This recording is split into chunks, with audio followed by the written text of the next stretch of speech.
Just Yeah, put it no, on I will. pink today. Good morning. I'd like to call our meeting to order. I'd like to say that we are so pleased to be here at Sumner Academy, and we thank them for allowing us to be able to be here. At this time, I'd like to go over first with our, first we'd like to do our Pledge of Allegiance.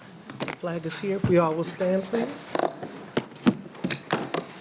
I pledge allegiance to the flag of the United States of America and to the republic for which it stands, one nation, under God, indivisible, with liberty and justice for all.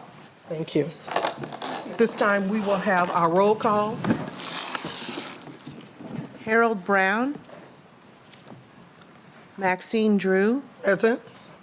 Janie Humphreys, Present. Wanda Brownlee Page, Present. Valdina Nguyen, Stacy Yeager. Present. Thank you.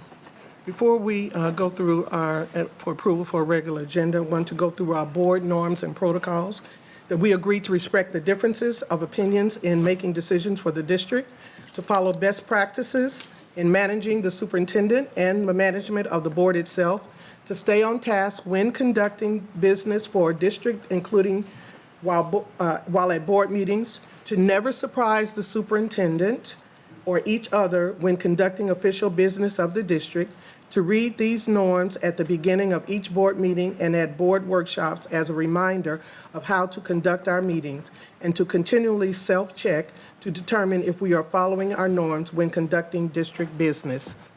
With that in mind, I need to have a motion for us to approve the regular agenda. Madam President, I'd like to add something to the agenda, please. Okay. And I'd like to add the Good News Club. Update. The update that we were supposed to get. Our attorney was out of town. He's here. We need to have that on the agenda. Thank you. Second. It has been moved and seconded that we add to the agenda update for the Good News Club. All those in favor say aye. Aye. Those opposed? Thank you. So with that, community comment policy? Anything? I make a motion that we approve the regular agenda Oh, with the thank you. I'm addition sorry. to the update for the Good News Club. Thank you.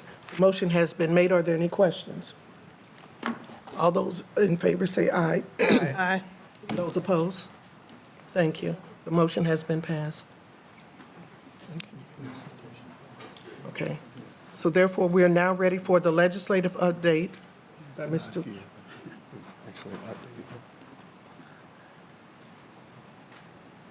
Brady?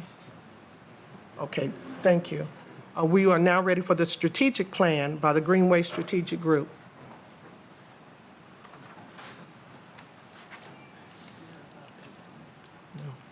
Update is not.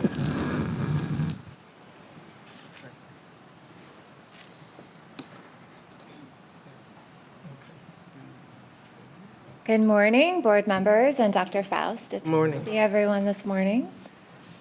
My name is Patty Fogelsong, and this is my colleague, Unica Daniels. I think many of you have had the opportunity to speak with Unica earlier in the process. We're happy to be here today from Greenway Strategy Group. We're based out of Atlanta, and this is our third trip to Kansas City to be with you all to think about your strategic planning process and really to work with you all in developing some outcomes for your students that we can work toward over the next 5 years. Do we have to do it? Let's see. Okay. Sorry, new system. Oh, that looks good. Okay. How are we doing it?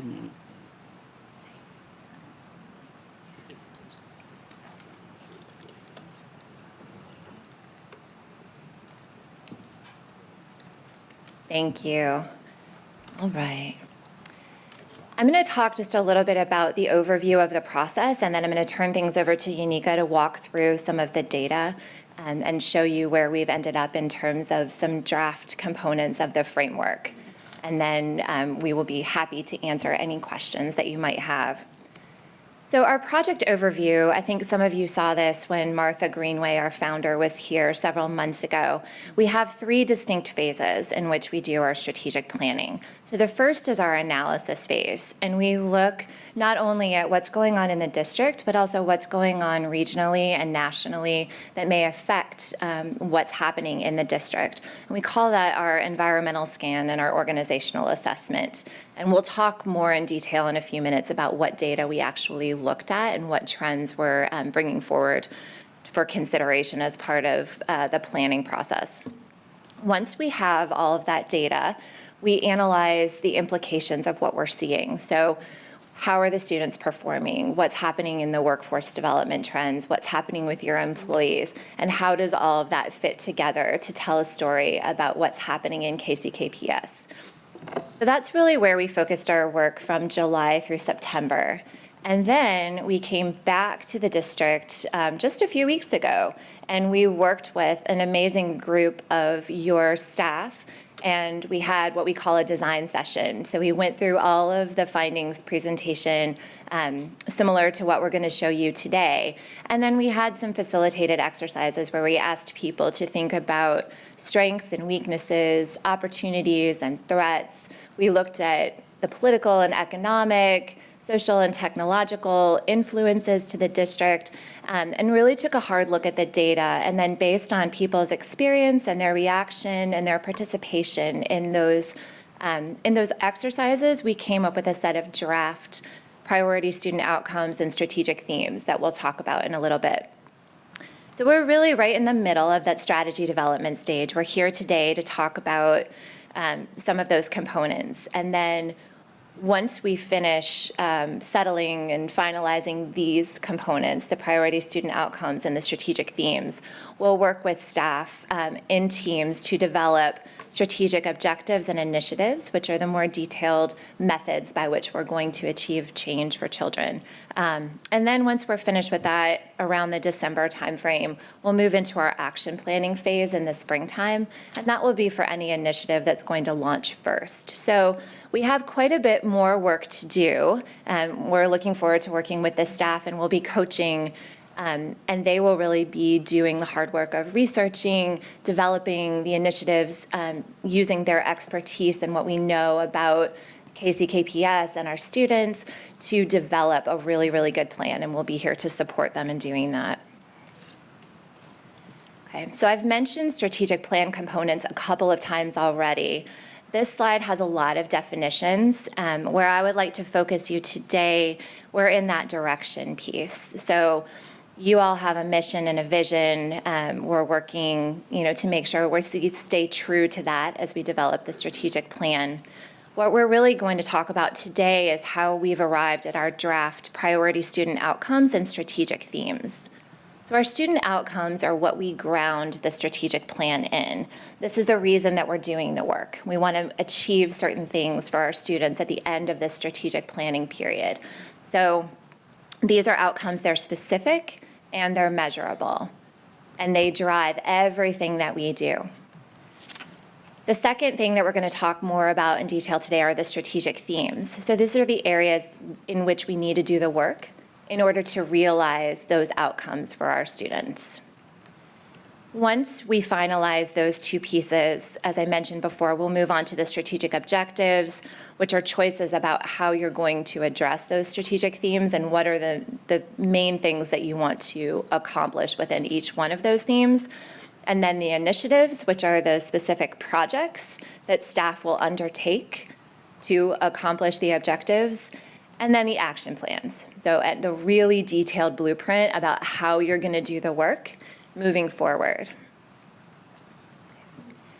This is a template, just an example. This is not the way that the strategic plan needs to look at the end of the day, but this is generally where we start when we think about organizing our strategic plan. So on the left, you can see the priority student outcomes.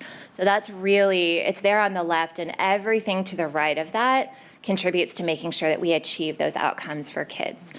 And so they're usually 3 to 5 outcomes. What do we want to realize for students in the next 5 years? The next column are the strategic themes. And so this is, where are the big buckets in which we're going to focus our efforts? How are we as adults in the system going to change our behavior and do work within areas that will help students to achieve those outcomes? And so those are the two main things we're going to talk about today. That's kind of where we are. Then we'll move on to the objectives. So what are the specific improvements that we want to see within each one of those themes, and then into the initiatives. How are we actually going to do the work? What are the projects going to be? And I think as human beings, that's really where we like to go first, because we like to get to work, right? We like to do things. So we have to step back. We have to make sure we've got the higher level pieces in place, and we really understand the vision and what we're trying to accomplish for kids before we get into the detail of what we're going to do. But we will get there. So this is just another look at the timeline in a little bit of a different orientation. That triangle shows you where we are. We've moved through our analysis phase and now right in the middle of that strategy development phase. Once we give you all an update today, what we'll ask is that we can go and share where we are with the community. And so we would like to get some stakeholder input on these first draft components for the priority outcomes and the strategic themes, and really have them react to what we've brought forward so far. It's really important to make sure that we bring the community along with us. So parents, students, teachers, administrators, community members, all have a part to play in the team that's going to help us realize those outcomes for kids. And so we want them to react to these early on and get their feedback. And then we'll come back to you and say, this is what we heard from the community. And if there are any changes that we feel like we need to recommend, we'll bring them back at that time. But we really want to make sure that not only you all know what we heard from the community, but we demonstrate to the community that we're using their feedback after we've asked them to come together and work with us on this. Okay, so this is my last slide, and I'm going to turn it over. We're going to talk to you now about the analysis phase. So I wanted to just take a minute and talk to you about some of the data that we've used. You all have a lot of data available, which has been great, and the staff has been amazing to work with and very easy for us to get the data. So the Board of Education, you all ran some listening sessions in 2018. And so we looked at all of those comments and looked for trends, and you'll see that there today. The superintendent search firm also conducted a lot of focus groups and surveys. We looked at that information as well. We looked at teacher and student surveys that were available, the Kansas Community That Care survey and the NEA teacher survey. We looked at, obviously, at student achievement data. So we looked at some nationally ranked or nationally used tests, can't find the word today, ACT, graduation rate, IB participation, as well as state and local testing data to see where students are. And then we also looked a little bit at regional and national workforce and economic trends. We weren't going to talk about that as much today, but it is available in the presentation in the backup slides so that we can talk about that. But in the interest of time, we weren't going to dive into that today. But I will say that your region has a lot of really great information out there on workforce development and what's happening in the region and what the up and coming jobs are. So it's a real asset that you have that in your community. Okay, so I'm going to turn it over. All right, good morning. Morning. So I'm going to dive into the student data, as well as some other findings that Patty just kind of set up for us. So just to kind of start off in terms of context, you guys have a very diverse and wonderful school district. And so looking at KCKPS compared to the state, your students, more diversity, more students of color, also more free and reduced lunch, and more ELL students. You guys are kind of right at the same area with the state, 14% to 15% in terms of special education, but just kind of showing what you can see from a Kansas state perspective, you guys have a lot more diversity in your student population. And these slides, I believe, will be available to you in board docs as well. So what this is showing, we wanted to take a look at kindergarten readiness. And so what this is showing is that your white students have a higher rate of kindergarten readiness as compared to the peers. And so if you look at the top line, that's your white students at 41%. And then right under that, that's your Asian students. And so their peers there's gaps between kindergarten readiness when you start to look into your different ethnic groups. And at the bottom, you'll see that big gap with special education in terms of readiness. So then we looked at the Kansas ELA assessment, and what we saw was that about 13.5% of your Black students and 18.5% of your Hispanic students are reaching levels 3 and 4 on the Kansas ELA assessment. There's a big gap in terms of disparity, in terms of performance. And so that top line at 29.5%, that's your white students. And then if you look at the green line, 18.5%, that's your Hispanic students, and then 13.5%, that's your Black students. And so in terms of performance on the ELA, there's significant gaps. We also looked at low income, and so took the same data and took a look at low income. 17.6% of low income students and 14% of special ed students are at levels 3 and 4 on the Kansas ELA assessment. And so if you look at the top, the green line, that's your non-free and reduced lunch. And then right under that is the yellow line, the non-ELL. And so that's kind of at 24%. And then if you kind of look at the bottom at the 14%, that's where your special education, 8.9, that's where your ELL students are. And so some gaps there in terms of performance. To clarify really quick, the 2019 numbers, was that pulled from the spring? Is that the data you're using, or what is? I think it was the latest data that most recent data that your data department provided to us. Okay, thank you. All right. So then we took a kind of a little bit deeper look. So on the Kansas ELA assessment, we looked at it by income, and we do kind of see these trends nationally, but what you can see is that in the blue on the right-hand side, your white students that have lower income are actually outperforming your higher income Hispanic and Black students. And so you can kind of see on the right side in the blue, that's your white students. Your white students that are free and reduced lunch are performing at 24.2%. And then if you look in the red, your Black students that are non-free and reduced lunch are performing at 19.8%. And so so this is a trend we kind of see across the country, but one that we should really pay attention to. All right, and so if you can look right here, we look at the number of Black students reaching levels 3 and 4 on the math assessment. And so overall, your district has risen from 2018 to 19. You can kind of see across all groups, there's been a rise. There's still that disparity there. White students are performing at 26%, your Black students at 11.6%. Overall, as a district, you're trending up, but there's still that gap. And then we also looked at it in terms of low-income students and special education students reaching level 3 and 4. It as well has increased. If you look between 2018 and 2019, that last line on the bottom is your special education students. There is a big trend up. So from 3.4% to 11.6% in 1 year. And so that has trended up across the district, but you can also see that there's still disparity there for your special education and your ELL students. All right. So on the math assessment, we kind of saw some of the similar trends. Lower income white students are outperforming higher income Black and Hispanic students. So we're, again, looking at the right side of the blue. Your white students that are free and reduced lunch are at 20.9% in the solid blue line. And then if you look over at your Black students that are not free and reduced lunch, they're performing at 17.6%, and your Hispanic students that are not free and reduced lunch are at 15.4%. We also wanted to take a look at IB and dual enrollment.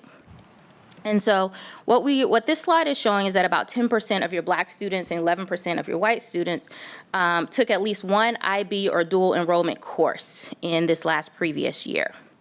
And so if you kind of take a look at the chart on your left-hand side, you can see in the red, that's about your Black students are about 10% are taking at least one IB versus the previous school year. You can see your Asian students and your Hispanic students are taking more. They're about 17% and 16% in terms of enrollment in our IB or dual enrollment. And then on the left-hand side, we took a look in terms of free and reduced lunch, special education. And so you can see there's work to do in terms of your ELL students enrolling in IB or dual enrollment type programs, as well as special education. All right, so then we took a look at your graduation rates. And so overall, we're looking at your graduation rates for Asian students has significantly increased over the years. So if we look from the last 5 years, 2014 to 2018, that has risen from like 64% to 83%. That's that top purple line. And then in this last year, you can see the rest of their peers have increased as well. We looked at that last line at the bottom, which is your white students. That looked to be maybe an anomaly or something a little bit different than what the other previous data we've been reviewing has been telling us. And so we're not quite sure what exactly is happening there. Sometimes we see in districts around the end of high school, there might be either earlier graduation, there might be white flight, there might be different reasons that might lead to the graduation rate dipping for your white students, but we wanted to call that out. And then we looked at your graduation rates for ELL, special education, and free and reduced lunch. And so you can also see for your ELL and your free and reduced lunch over the last 4 years, that trend has gone up in terms of graduation rates. And it's also gone up a little bit for your special education students. All right. So then we wanted to take a look at your graduation rate compared to similar districts, comparable districts across the country. And these are districts that are of similar size, but also similar demographics. And so if you look, you guys are in the pink in terms of graduation rate, 73.8%. That is lower than the U.S. average, which is in that turquoise color at 85%, but then also lower than Kansas as a state at 87.5%. You can kind of see some of the similar districts. There are a few in Texas as well as a few in Kansas as well. But in terms of graduation rate, you guys are lower than those other comparable districts. All right. So outside of graduation rate, we also look at college readiness in terms of the ACT. And so we took a look at the number of ACT readiness and kind of the benchmarks there. And so what you'll see in the solid color, that's your district. And the stripe in the middle, that's the state. And then the stripe on the end, that's more vertical, that's the U.S. average. And so we can see kind of across all of your ethnic groups that you're performing lower on sections of the ACT readiness, college readiness benchmarks across the board in your ethnic groups. And then we wanted to look at ACT performance compared to some of those similar districts, as well as compared to the state and the U.S. So overall, your student ACT performance is about 16.2. The U.S. average is about 20.8, and Kansas as a state is at 21.6. And so some of the comparable districts are doing better. Spring Branch, Texas, Wichita, there are a few others that are comparable that are doing better in terms of ACT readiness. All right. So then we wanted to take a look, we looked at the National Student Clearinghouse, which looks directly at, of your graduates, how many of them actually in the next fall directly enroll into a 2- or 4-year university. And so on average, of your graduates, about 52% or so of them, 54 in 2018, enroll directly in the next fall into a 2- or 4-year university. And when we look at that nationally, there's like a few different ways you can look at it, but what we wanted to pull out was the national average for urban schools, and that's about 63%. And then for high minority schools, it's about 59%. And so you're a little bit below both of those in terms of the national averages. And then we want to look, where are your students going? And so a majority of your students are staying right here in state. So about 44% of those who graduate and then enroll into a 2 or 4 year university, 44% of them are staying here in state, and then about 13% are going out of state. And then we broke this up by schools, by your high schools. And so keeping in mind that red line across is the 63% that go on and enroll in post-secondary. One school, Sumner Academy, is above that 63% in terms of the number of graduates who are then directly enrolling into 2 or 4 universities. And then the rest of your high schools are a little bit below, kind of ranging around that 50-ish range.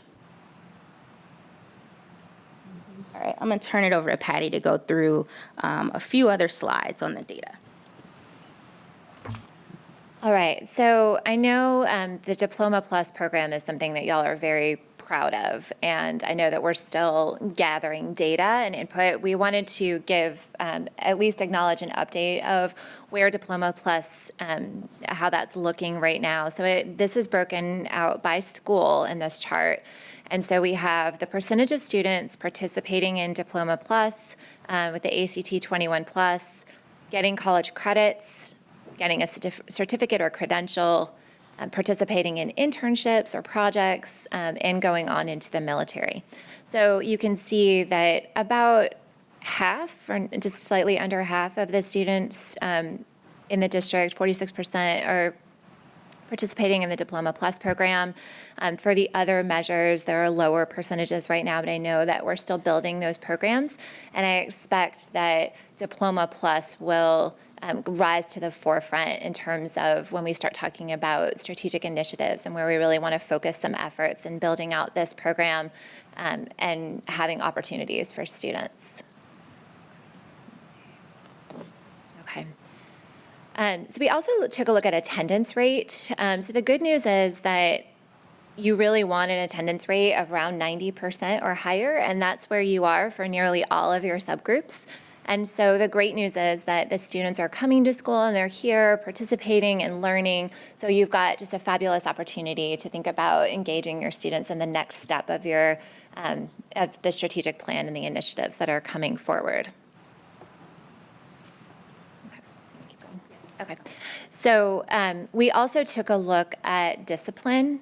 And so what we saw is that Black and special education students receive more referrals than some of your other student populations. So if you look at the graph on the left, making sure, you'll see that the solid bar has 1 referral and the hatched pattern bar next to it has 2 or more referrals. So if you can notice that your Black students, 18.3% of them have 2 or more referrals, whereas your other subgroups are much lower, with the next highest percentage being 12.3 and then down more in that 10 range. And then the graph on the right shows the comparison from your low-income students to your non-low-income students, special education, and ELL. And what you see there is that your special education students have the highest percentage of 2 or more referrals in terms of behavior, followed by this group of non-ELL students, and then your free and reduced lunch. So we also took a look at some stakeholder perception data. So this would include our survey. So these next set of slides are from the Kansas Communities That Care survey, specifically from the Social and Emotional Learning Report. And so what we see, and that these are groups of 6th, 8th, 10th, and 12th graders that take the Communities That Care survey, and you've had really good participation over the last 2 years in particular, higher than 30% participation, which is great. So we have a lot of students who are completing the survey. And what we found is that they seem to be indicating a lack of engagement in certain ways with their classroom and the school. So 54% of your students disagreed with the statement that says, "My teachers praise me when I work hard in school." 63% of students disagreed with the statement, "The school lets my parents know when I have done something well." And then 46% of students disagreed with the statement that in my school, students have lots of chances to help decide what happens in the classroom, activities and rules, things like that, so that are empowered to participate in the classroom. Students also noted that they were concerned about school safety and bullying. So over half of your students reported seeing someone bullied during the year. About a third of them reported being bullied themselves at least once during the year. And then about a fifth of the students reported feeling unsafe at some point in school during the school year. You want to talk about these? So we also looked at the union's survey. And they've done one over the last 2 years. And actually last year, there was about 700 of your teachers that actually participated. And about half of them were members and half of them were not members. So what this started to show was that the teachers rated the district culture and climate a little bit more positively from the 2018 to 2019 school year.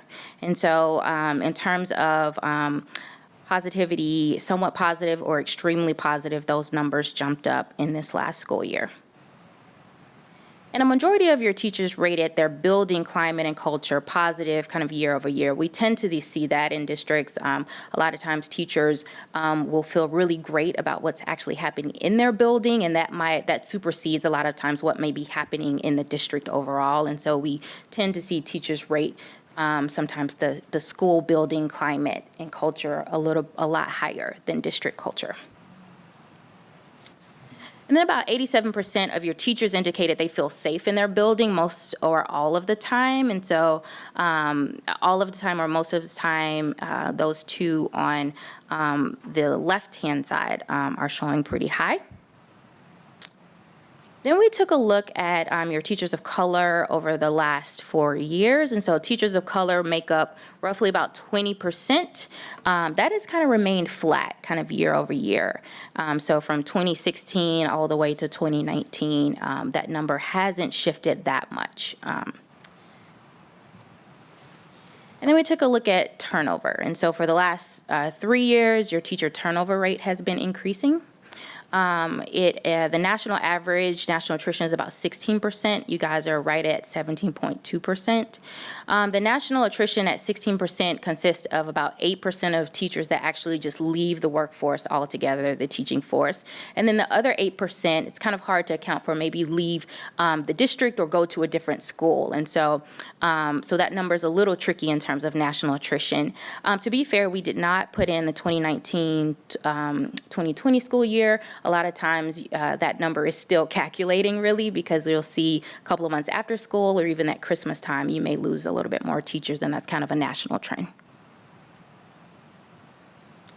And then we looked at the hires of last year, and just to note that your teacher hires do not reflect the diversity of your student population. And so right now, your teachers are about 78% white. And so in terms of the new teachers that were hired last year from 2018 to 2019 versus the student population, you can see a difference there between the representation that students actually have in their classroom of teachers that look like themselves. And then in the survey, they also had a conversation or a question a little bit about salaries. And so what this slide is showing is that many of your teachers said yes in terms of if they believe their incoming salary is competitive to surrounding districts. So a majority of your teachers do feel that KCKPS is very competitive with your surrounding districts. But then when asked about their current salary, is that competitive? competitive. About 72.3% of your teachers said, no, it's not. And so what this is indicating is that as teachers kind of move up and get more experience, they are, surrounding districts are having more competitive salaries, and they're kind of taking note of that. So then this next slide, that about 60% of your teachers said they would consider leaving their role for a district offering higher salary. So that's something we really need to think about, especially as we looked at attrition kind of moving up over the last few years. All right. All right, so I think these will probably sound really familiar to you. These are the listening sessions that you all did. And we pulled out a couple of high-level themes by looking across the notes from all of the sessions. And what we saw were really three big buckets, the first being teachers. And what Unica just talked about fits nicely with this theme. Recruitment and retention, representation in terms of ethnicity of the student body in the community, and then teacher morale, where comments around that theme came up quite a bit during the board listening sessions. There was also a lot of comments around students, and particularly around discipline and bullying, which we've touched on a little bit of what we can understand about the student perception from the Kansas Communities That Care survey would align with that. Engagement of students in their classrooms and with their teachers, and then support for students beyond academics and what that needs to look like for your community.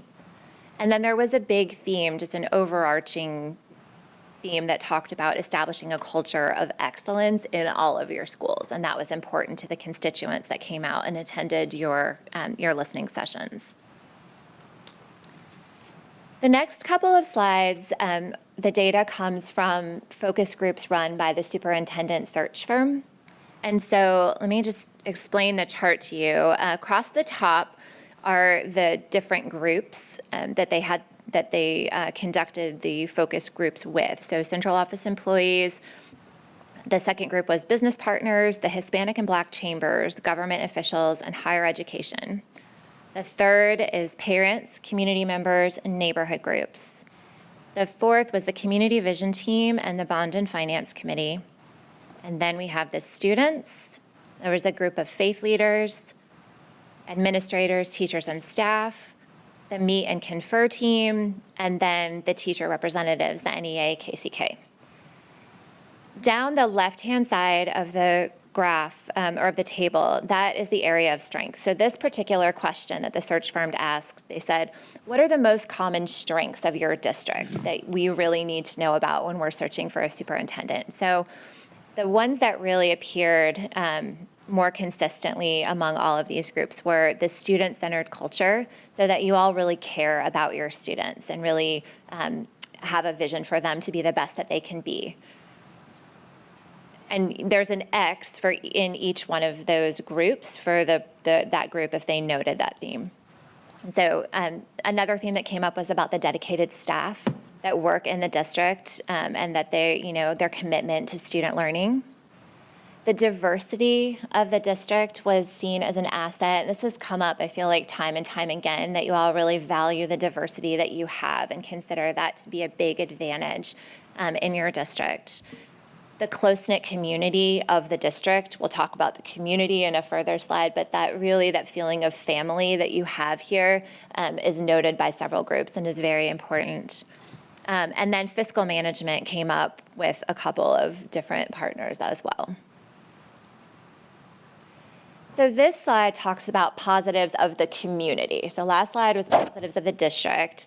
And you'll see some similar themes here. Again, the diversity of the community and the community culture and involvement. So those two we saw on the last slide as well, right? That close-knit, that feeling of family, the support that you all have for each other within the school system and within the surrounding community are huge assets that you can leverage as part of your strategic planning process. And then strong families. It was only mentioned by one group, but I felt like it was important. We haven't had the opportunity as much at this point to engage with parents, although we look forward to doing that after we're here with you and taking this out to parents for their comments. So we did want to acknowledge that the central office, at least in particular, feels like strong families in the district are an asset. Okay, so this last slide the question that the search firm asked were, what were the most critical issues that a new superintendent would face coming in? So this is sort of a proxy for challenges in the district that we might need to be thinking about while we're working through the strategic planning process. So funding and finance came up with several different groups. Staff quality, recruitment, and retention. So you can start to see the same themes emerging from multiple data sources. School violence and safety came up with a couple of groups. One group in particular is students. And again, we haven't had as much opportunity to engage with students at this point. So we have this focus group and we have the Kansas Community That Cares survey, but I know you all have a lot of different tools now in the works to go out and survey your students. So I know there's going to be a lot more coming. But we did want to highlight things on this chart that students felt like were important. Discipline came up once, which I just thought was interesting given that it had been a theme that had come out of the Board of Education listening sessions and what we learned about the discipline data in terms of referrals that we presented earlier. So it was just something that came up one time, which we thought was interesting. The dropout rate and graduation rate is something that students flagged that they're noticing. Certainly we noticed it in the data that you've got some anomalies there. And I think it's important to have that student voice and understand that they're concerned about that. And then the idea of equity really came out in terms of the faith leaders and the union or the teacher representation. I think, again, thinking about representation in the classroom, teachers that look like your students, I believe that's probably why it came to the forefront in that particular focus group. Okay. All right, we're getting there, I promise. Take a deep breath. Okay, so that's all the data, and that's not even all the data. We made staff sit through a little bit more than that. So it's available for you in the back. But from this data and taking a look and going through some exercises, we asked people to start developing some of these strategic plan components. So as a recap, before I launch right into those, these outcomes and strategic themes are based on the following: the listening and learning tour, that's what I named it, that you did, the superintendent search, student and teacher surveys, the review of the district performance, the regional economic and workforce development data. Then we had the central office leader design session a few weeks ago. And then we took that output, went back to cabinet and got their feedback on some draft priority student outcomes and strategic themes. So as a reminder, priority student outcomes are those specific and measurable results we want to see for students by the end of this strategic planning period. This is where we're going to ground all the work that we're doing is going to be focused on achieving these outcomes. So they're student-focused, they're cumulative, they represent significant milestone results. They're measurable. So we're going to be putting some measures to these once we get them finalized. And then they're aligned with your district mission and vision like we talked about before. So the draft outcomes that we have currently, we have 4. So increased proficiency in literacy for all your students, increased proficiency in math, increase the graduation rate, and prepare all students for college and career. So with these 4 outcomes, this is what we really want to focus on in the next 5 years, is seeing major increases in these areas for students. And then the way that we will do that is by focusing in these strategic themes or focus areas. So these are the areas that we have to address in order to make those outcomes a reality. If we didn't do the work here, we wouldn't get those outcomes. So they really define the work of the district that has to be improved or enhanced. They're focused on strategic change. They drive increased results on those outcomes. They represent significant areas for improvement, and they do not encompass every area of the organization. So you have limited resources, and so we're not going to have a bucket for we're going to work in here, we're going to work in here, we're going to work in here, and we're going to do all of that. We're really going to think about, if we did the work in this particular area and focused our resources here, this is going to drive the change. So we have to be a little bit selective, given that we don't have enough resources to work everywhere all at one time, right? Okay, so our draft strategic themes then, these are the areas in which district staff during our design session felt like if we do work here, this is really going to help achieve those outcomes for kids. So one, expanding opportunities and supports at all levels for college and career readiness. Engaging family and community in student success. And attract, develop, and retain employees.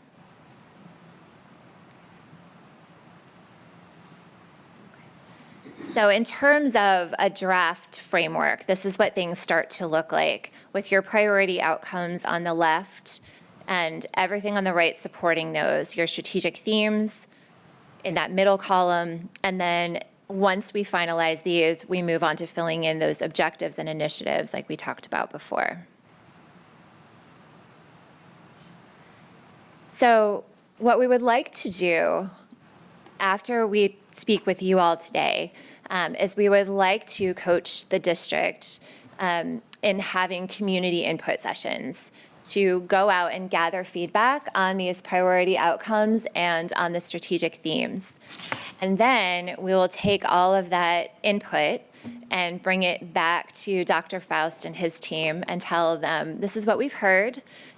These are any recommendations that we have for making adjustments to the priority outcomes or the strategic themes. And there might be some, there may not be some.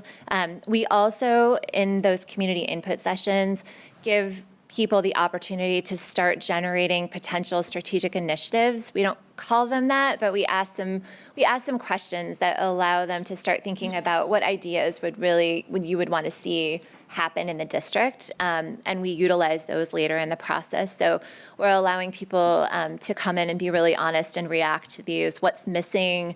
What do you like? What doesn't resonate with you? Does this language feel like the language of your community? Do we need to make any changes? So that would be our next step. If y'all are amenable to doing that, we'd like to go out and talk with the community and then come back and tell you what they said. That's what we've got.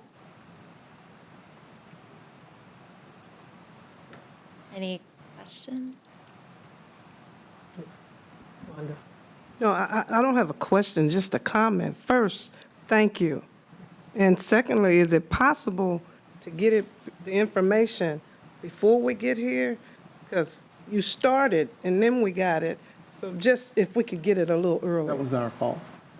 Who? They sent it to us. Oh, I'm sorry. Well, I apologize to you, but I know we didn't have it and we're trying to follow.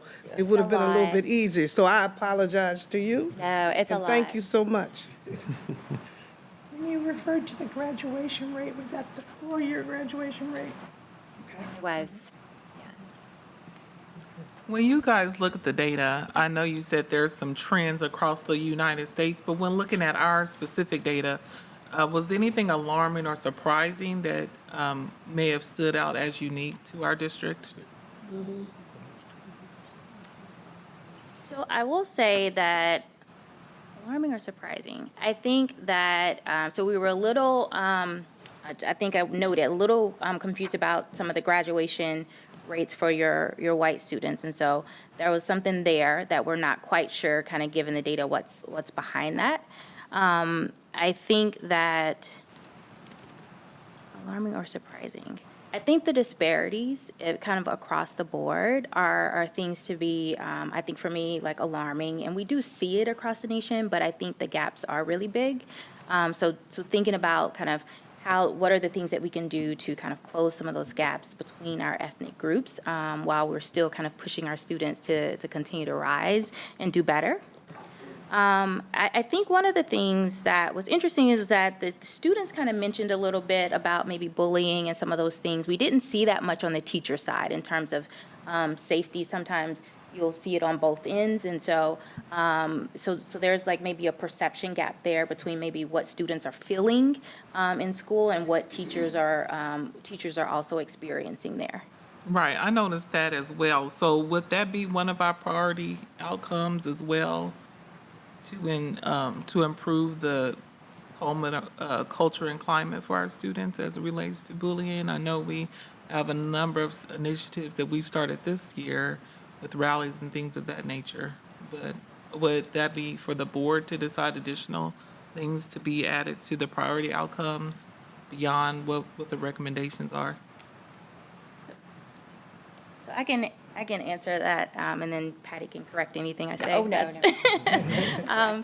So I think sometimes what we'll see in the design session and the themes that come up are really like some of the things that will push the priority outcomes for your students. And there might be things that that don't bubble up to the top, but the district may already have like initiatives and things that are happening to continue to improve that.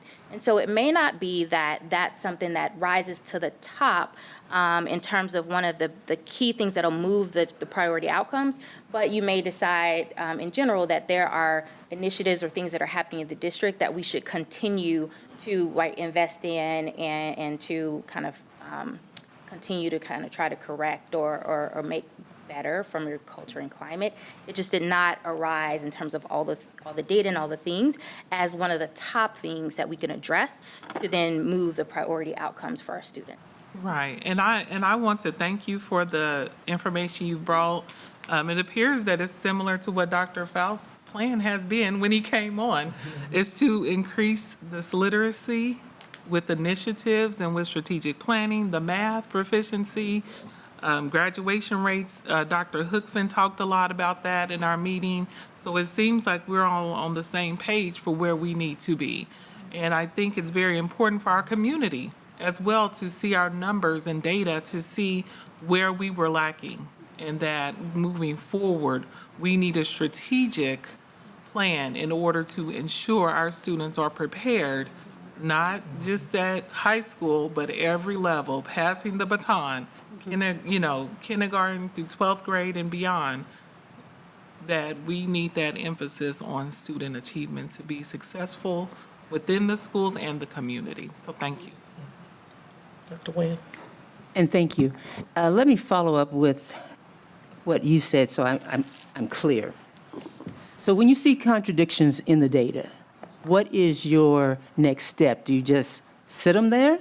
Or I didn't hear you say, what I thought I heard you say is that if it doesn't rise to the top, my question then is, does it sit there or what happens if we don't act? Right. So I think there's a couple different answers or a couple of phases of answers to your question. So first, some of the data that doesn't necessarily that we feel like we need to dig into a little bit more based on what we've seen and our experience. So we will work with your data group to do that.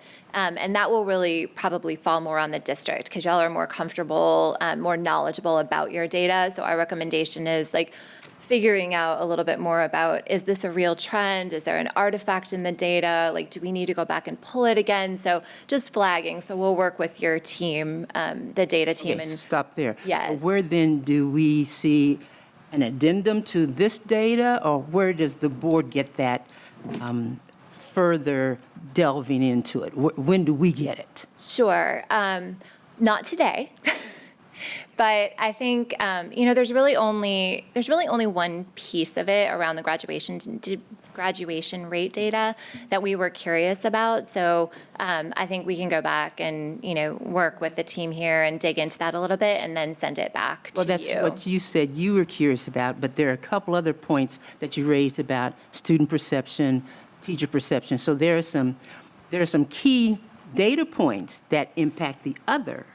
So I'm hearing dual messages coming from you. So the student data, I think with the quantitative data, we want to make sure that it's actually representative of what's happening, that there's not an artifact, that there wasn't somewhere in the system, wrong data got pulled from the state, or we want to make sure that it's clean. And I think that's easier to do on the quantitative data, and we can go back and check that.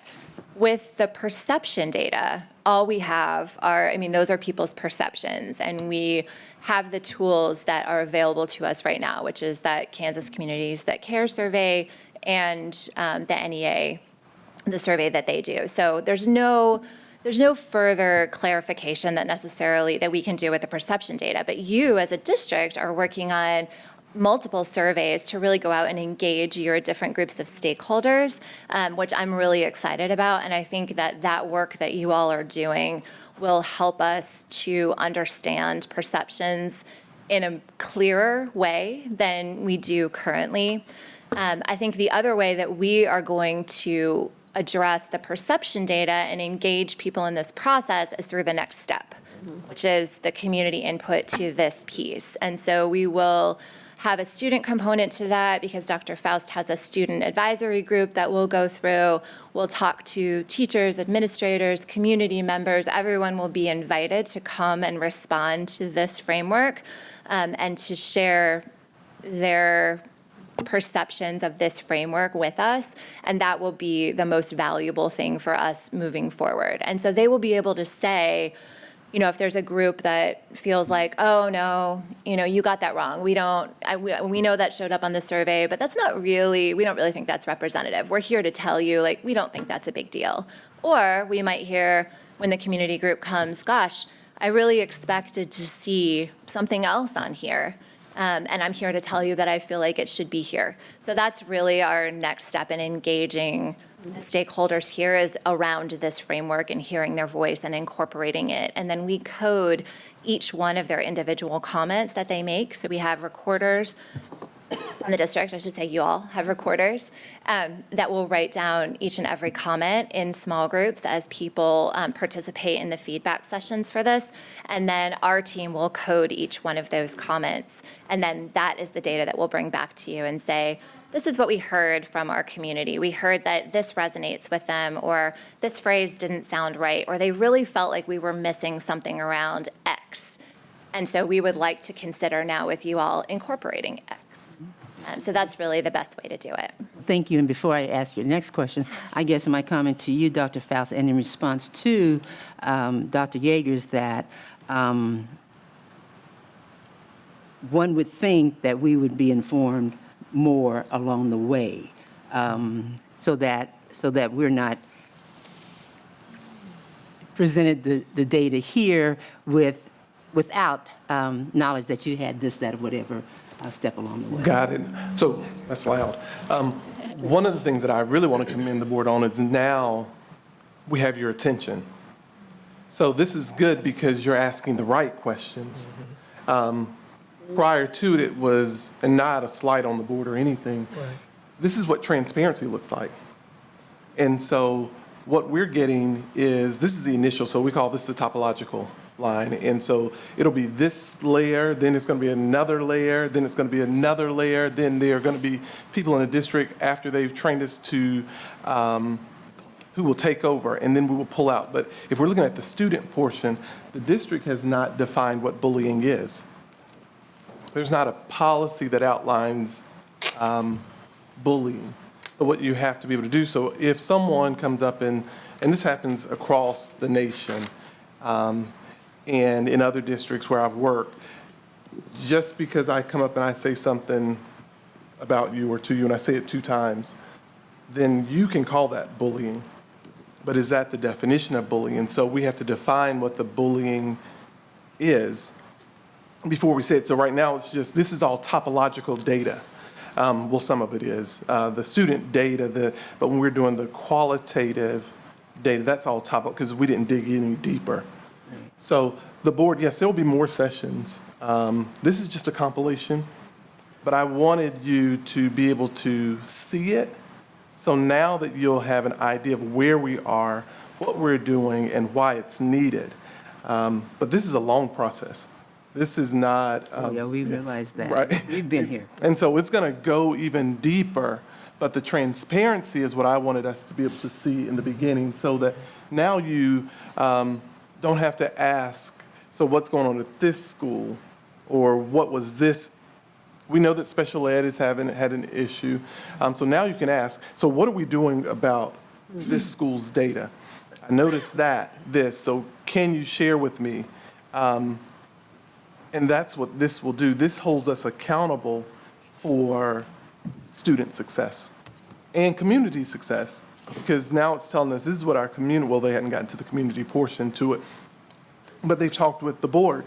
And so it's going to tell us what is the driving force. So that's what we want to get your attention to, is like, okay, now we can narrow the focus, because there's a lot. There's a lot, and it's like everyone, not you, but everyone want to say, well, this is the root cause, this is the root cause, this is the root cause, but actually, this strategic plan will tell us this is actually the root of it, and then we've got to pull it through. So you'll be getting multiple sources of data, more presentations from them throughout, but we're just literally Right. at the top. This is the same data that we had. Right. And so are we to expect that, just like slide on page 9, are we getting the demographics from strategic plan or from our HR, from what? This one, for the students, that comes from our federal, like this is, No, that's not my question. I'm sorry, I apologize. Is this how we're going to receive data moving forward? say more, so through the strategic plan? Correct. So when we're getting strategic planning data, it'll be through a presentation. Okay. No. Are we going to, like, we could get this data from different departments as it's relevant on any given board meeting. So are we going to get it just through strategic plan, or are we going to get it via, let's say, the ELL department wants to give us data on X, and it would possibly have the same data? So it should, but we're narrowing the focus now. So let's say if we're using that as an example, ELL, that data should match this one. So if we're doing a I'm presentation. sorry, that's not the question. The question is, yeah, it better match this one, because if it's accurate one place, it's going to be accurate another place. But is it going to come only through the strategic plan vehicle, or is it going to come through a department if it's relevant to that presentation? So it'd be, if it's relevant to that presentation, It'll come through that but department. you should be able to go back and say, okay, looking at the strategic Well, it should plan, be is verified. it aligned Yeah. with what we're saying? So we should not be presenting something out in left field, and it's not measuring what your strategic plan is looking Right. for. Thank you. And only because the title could be misleading on slide 9, Kansas City has larger percentages of students of color, low-income students, and English language learners compared to the state. What's the, I guess, how could they, I mean, in the back of my mind, know how it could be misinterpreted, because, number one, Kansas City is not the largest school district in the state that has probably a higher, Wichita has 50,000 students.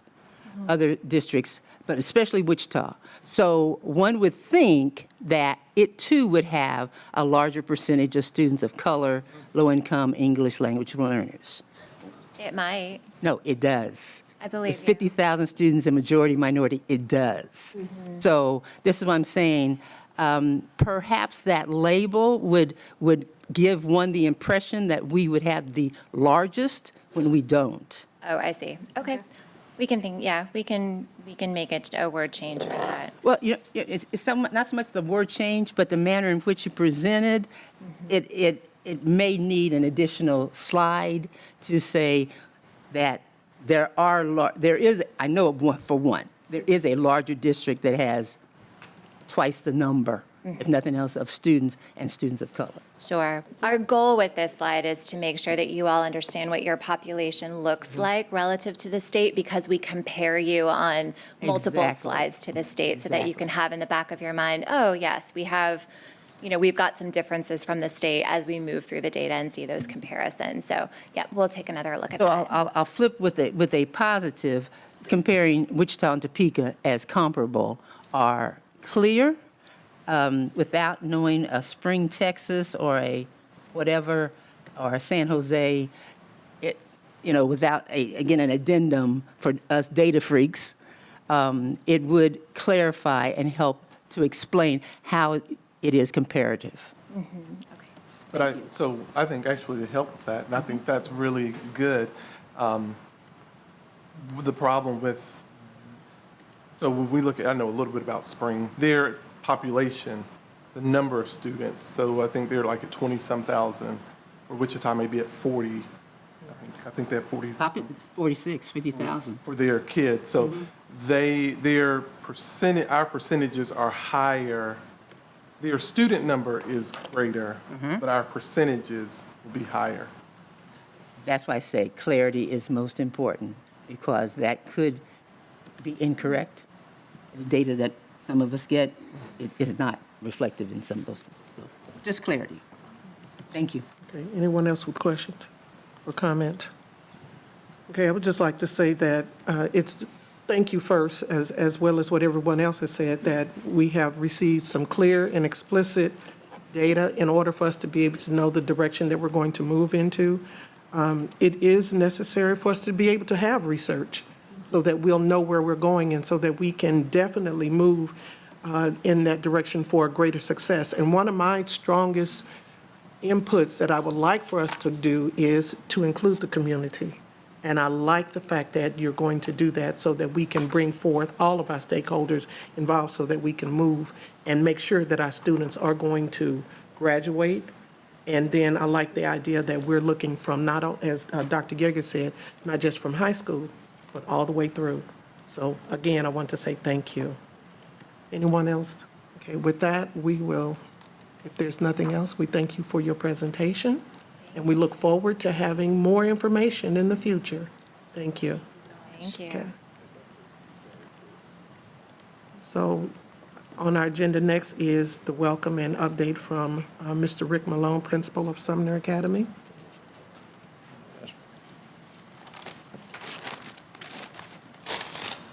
Good morning, Board and Superintendent. Welcome to Sumner Academy. I'm excited to share a few things with you, what we got going on.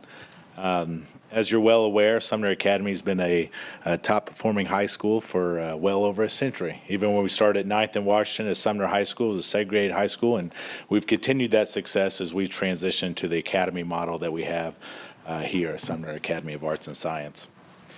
We do that very simply with our mission. We're an IB World School, and our mission is to create scholars that are going to be knowledgeable, inquiring, and caring young people that's going to take them into the future and be successful outside the classroom. We do that with our school goal, which is to improve teaching and learning by planning and adjusting instruction based on the needs of our students. Just a little bit about Sumner. I have some information here. We have multiple accolades as being the top school in the state and a top school in the nation. The Washington Post has rated us as #1, Newsweek is #1, and most recently the U.S. News and World Report as of last year has rated us as the #1 school in the state of Kansas. We've been at the top of that U.S. News World Report multiple times throughout the history. We have great students here that are involved in many things, many extracurricular activities. We have lots of athletic and non-athletic KCKPS events, as well as many clubs and organizations. Just last week, I had someone that wanted to do a bike club to start putting bikes together for those in need, and as well as a social emotional club. How do we get some of that social emotional health out to their peers? So. Also with the extracurricular activities, all of our students through the IB core components have to do their CAS, community service, service learning, so lots of involvement by our students. As well as athletic state competitors in sports, individual sports, as well as our debate and forensics team, ranked multiple state winners nationally. We always thank you, Board, for allowing our students to travel to those events. And as well as our instrumental and vocal programs receive superior and excellent ratings regionally and at state. And again, they often travel as they'll be going to New York again this year to compete. Our current enrollment continues to increase, which we're proud of. Our current enrollment this year is 1,088. It's about 50 students more than it was last year. We see a steady increase, and part of that is probably due to a population increase in the area. But one thing we take a look at is our incoming 8th grade population stays rather consistent. It's actually down about 20 students this year. So what that tells us is that we're retaining students. One of our goals at Sumner is our retention rate to ensure that students qualify to be here and they remain here, meaning that they're going to be successful. We pride ourselves on having the International Baccalaureate program. It was instituted here in 1987 through the diploma program. It's always been kind of a school within a school model here at Sumner Academy, but the last couple of years we've added the career program through IB to create a model for all students. We have 8 different pathways, which I'll list here in a couple slides, but it gives a lot of diverse options for our students to be a part of that IB program. Through our certified staff members, we have 66 teachers. Some new additions that we've had in the last couple of years, adding a counselor. We used to have 2, now having 3 to really support those kids and support that retention. And then our social worker as well, that was added in 2008. We thank you for that. She stays pretty busy supporting our kids with having a high, rigorous academic environment that we have here at Sumner Academy. Having that support is critical for our students. We've added some additional staff for our classified staff, including a family and community engagement specialist, which having an 8 through 12 high school, that's a component that's in all of our middle schools. So we thank you for getting that here at Sumner Academy as well, and as well as our college and career facilitator. We have added the concurrent enrollment back at Sumner, so he monitors that and ensures that our students are successful. When we take a look at attendance and behavior, those numbers are pretty positive for us usually. We continue to have well over the 95% attendance rate. Last year, the end year average was right over 95, 95.4. Of course, our school goal is to really raise that to 98%. We realize when our students are gone that they miss critical instructional components in class, and we encourage our kids to be there. When we take a look at our current as of yesterday attendance rate, our grade levels are pretty high, especially at the young grades. We're always trying to encourage those seniors to continue. That's probably the cohort of students that kind of drop our average, but our average right now as of yesterday, 97.2. Additionally, the data we look at is our chronic absences. Often, in the past, we've had social emotional needs of our seniors. They get stressed, the idea of going to college, whatever it may be, really reaching out and working with our family and community engagement specialists, doing home visits, ensuring that we get our kids here.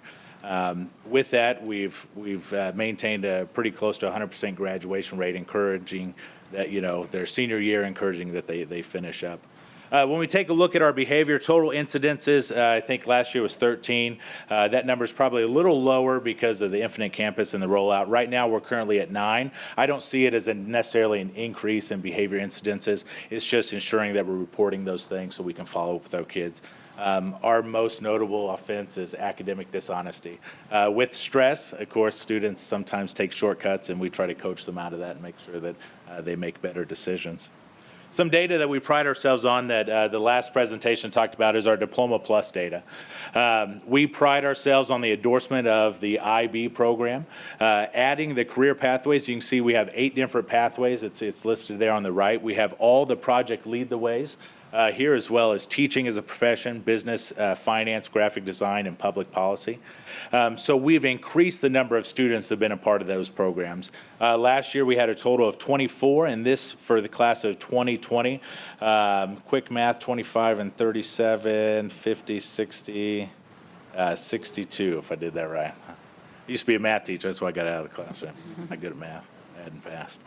But we pride ourselves on the participation in those IB programs. Additionally, a component of that is to increase the number of students that complete those programs. So we have the candidates. So last year, for example, we had 19 in the diploma program and 4 in our first cohort of kids that went through the career program. So a total of 23 students, and based on the core requirements of IB and their IB scores, based on the end of year exams, ensuring that they have enough points to get the diploma. The number of students that got the diploma, we had 5 diploma candidates get the full diploma and 1 career program get the full diploma. So it's about 25%. That is a number we're paying attention to well, is to increase the number of students, that meaning that they're successful within those IB programs. Right now, as of yesterday, we're projected about 69% of our seniors that are on track to graduate with a Diploma Plus endorsement. What we'll take a look at is that ACT score. We have an ACT prep program, and we'll take a look at some of those composite averages here on next slide. But right now, we have 119 students with a 21 or above. I anticipate that number will change significantly as we get closer to graduation. With the ACT prep course, we're going to encourage our seniors to test again on the high school state testing date that we'll have in the spring. Anytime we can get our seniors to test again and try to improve that score. We tell seniors all the time, usually you're going to improve at least 1 point just by taking the test again. So anytime we can give them that exposure. I talked about in a slide before is our new partnership, renewed partnership with Kansas City, Kansas Community College. Currently, we offer 3 concurrent enrollment courses, college algebra, biology, and French, as well as we have multiple online options for our seniors to take as well. And we have about 20 students enrolled in online courses as well. We're going to expand those. Our hope, essentially, most of our IB courses are done at the junior, senior year. As a student comes in as an 8th grader, they focus on transition and academic success. And then 10th grade, they take a lot of those concurrent enrollment courses. And then in junior and senior year, they're going to take those IB courses. The state of Kansas recognizes the IB as college credit at the state universities. That number used to be students had to get a 7, which is the highest level that you can get on your IB courses. The Kansas Board of Regents changed that ruling last year to accept a 4, which is really close to our building average as well as the global average on those IB exams. So more Kansas universities are giving our students college credit for their IB test. Another data point that we take a look at the high school level is our effective rate. Our graduation rate hovers near 100%, but one thing we're taking a look at is our effective rate. Our average 5-year effective average is 83%, which is well above the state average. But when we have the top tier students in Wyandotte County attending our school, we want to make sure that gets closer to 100%. We have a 100% graduation rate. Every one of our students, we have the college fair today. Our seniors, the 4-year total is over $63 million in scholarships that our students are going to get today. So we want to ensure that we're giving students access to college, that they get into the college of their preference. We have the scholarship money to back them up and make sure that we're preparing them for that. So we're looking for that number to grow closer to 100%. Our class average for the ACT composite last year, our seniors graduated with a 22.98. I tried hard to get that right above 23, but 22.98. Now, what's great about that number in the class of 2019 is where they came in August of their senior year. That average was 21.8. Between our seniors in their senior year, we grew that composite average well over a point. Currently, our seniors right now are sitting at a 22.71. We hope to see that similar growth and hope that we're getting close to that 24 mark by the time they graduate. And again, that's with our ACT prep course that we have. We have multiple sections of that, as well as encouraging our students to test often, as well as offering those Saturday ACT test dates on site as well to make it convenient for our kids.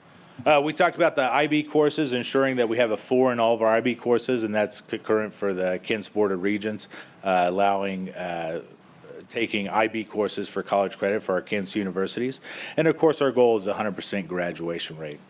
I'm really excited for our CAP data when we take a look, and I know you just had a presentation with a lot of data but I'll put some highlights there. When we take a look at ELA and math, specifically our 8th and 10th grade, we had almost 13 percentage points gain in 8th grade math and 10th grade ELA from 17-18 and 18-19.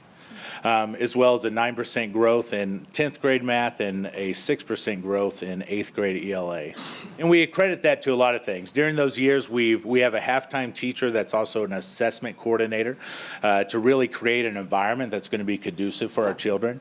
And as well as just a focus on the focus, ensuring that, the interns have students practice what that looks like and create an environment and a setting for them to be successful.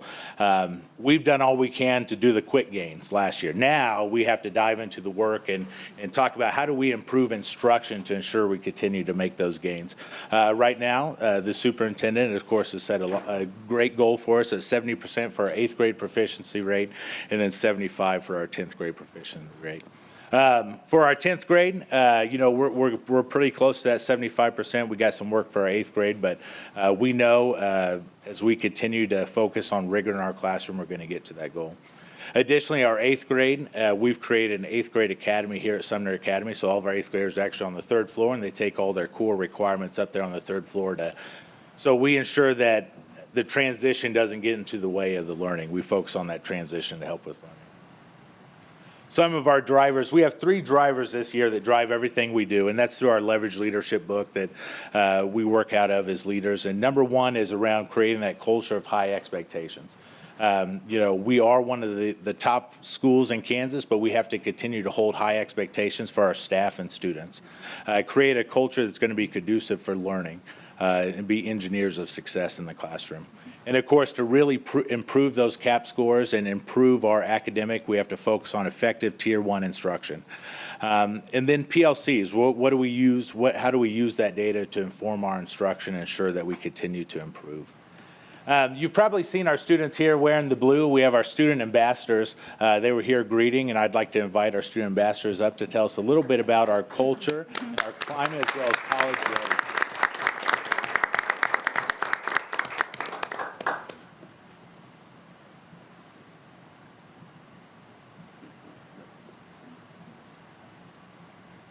Good morning. Hello. Good morning. So my name is Rosie Alvarado. I'm a junior here at Sumner Academy, and I'm in the teaching pathway. And I think one of the reasons that we are such a family is because of these pathways. And each day I'm with a group of people that have the same drive as me and have the same goals. And for example, for teaching, there's people that want to go into psychology, people that want to go into social work, but we all want to help people. And I feel like that's really important, and we continue to support each other. And we all here at Sumner Academy have a goal, and we all continue to support and to create, drive and to create an environment where we can all succeed. Hi, I'm Diana Caster, and I'm also in the teaching course. I'm a junior. And so Sumner Academy to everyone is the #1 school. It's just the #1 school. But for us, it's family. We stay with these same people since 8th grade to senior year. We see some leave, but yet most of them stay, and we become so close. The teachers that we have, we become a family. They're the ones that write those recommendation letters. They're the ones that give us those quizzes every single week. They're the ones that cry with us when we don't get accepted, or when we do get accepted, they cry with us for our accomplishments. We're all just a big family here. My name is Martha Vizcar, and I'm a senior, and I'm a full IB student here. And what the full IB program is basically it's college readiness programs. For me, IB, it's been a stressful year. I'm almost done with it, and I'm glad to say that I'm proud for being an international baccalaureate student because it's prepared me for college. And even though I still don't know exactly where I want to go, like Mr. Malone said, we have over $63 million in scholarships, and I know that I'm going to be able to be financially stable to attend college. Hi, I'm Aurelie Garcia. I'm a junior, and I'm also a part of the IB diploma program. This is, of course, my first year entering the IB program, and I haven't really gotten to experience the full, experience that comes with it, but I'm excited to see where it takes me because I know that IB really does prepare you for college in the sense that it's giving you, a lot of work and making sure that you're prepared for college. So you have an idea of what you want to do. And then in regards to the CP program, it's very much career orientated. So it's kind of more of a program for people who already know what career they want to go into or where they're more interested in. And so with that, if you are going into the teaching program, then you probably want to become a teacher, and you'll know you're just becoming more experienced in that area. So when you go to college, you're already set on what you want to do. And so I think it's important that we also offer these career pathways because it kind of allows us to explore different areas. So maybe if you go into the biomedical pathway and then you realize that that's not what you want to do, then when you go into college, you don't have to take that first step into trying it out and realizing that that wasn't for you and having to switch your major and stuff. So, yeah.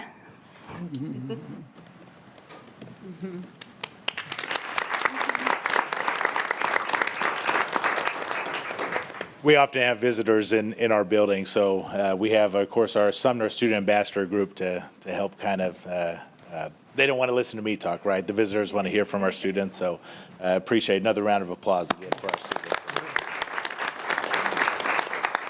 So again, good morning, board and Dr. Faust. I welcome you in the building, and feel free, after the meeting, if you have time, you want to visit some classrooms, we'd love to take it and kind of share some of the work that goes on to ensure that these numbers maintain or stay where they're at and improve. All right? Okay. Thank you. Thank you so much. Dr. Nguyen. Before you leave, and congratulations to the students, I've had the opportunity twice in the legislature to present a certificate to Sumner as being top in the nation and then top in the state. So it is a fantastic experience. But also would like to ask the new family members, before you leave, and some of the Sumner graduates, Sumner old Sumner graduates are in the audience, that you should go visit. Don't give yourself less than 45 minutes to the Sumner Alumni Room, and the information will knock your socks off. So your graduates have quite a legacy to align themselves with, because talking about pass the baton, nah, the race was set, the records were set, so they have a lot to follow. So don't leave home without it. Thank you. Mr. Malone, before you leave, just want to say that when we met at our last school, for us to be able to go on a tour and look at everything, we did it at the end, and there were less people staying. So what we're going to do now is we're going to take a break, and at 10 o'clock, we're going to go on a tour for 20 minutes to see the classrooms, because we want to make sure everyone knows what's going on in your building. So therefore, we will stop at 10. We will reconvene at 10:20 with our meeting, because we want to be able to see the positiveness of what is going on in your building. So if other board members have no problems with that or any comments or questions, then I need a motion for us to adjourn for 20 minutes at 10 o'clock and to reconvene at 10:20. So moved. It's been moved and seconded. Are there any questions? All those in favor say aye. Aye. The ayes have it. We will break. Thank you.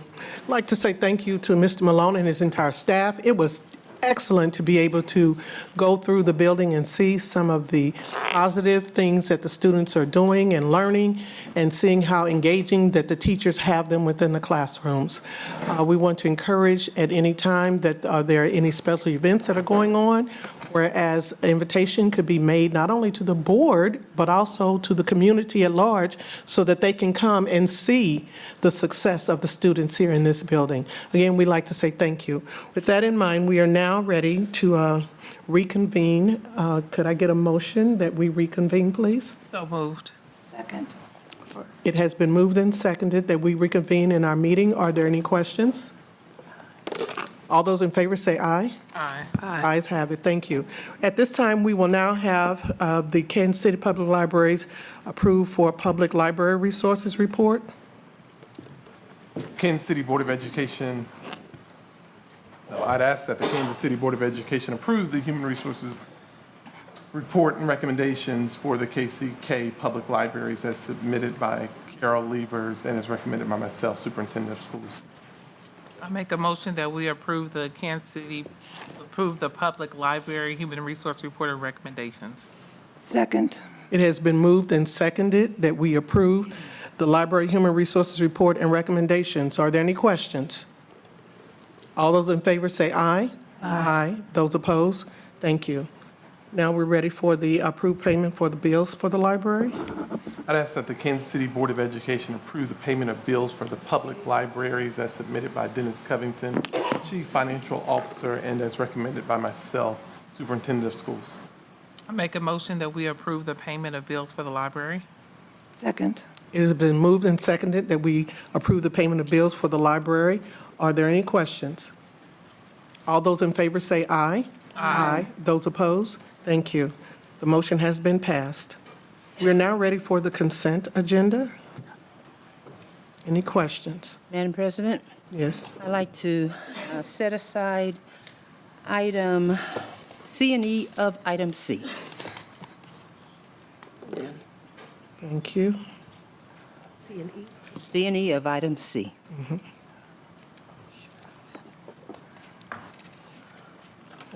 Thank you.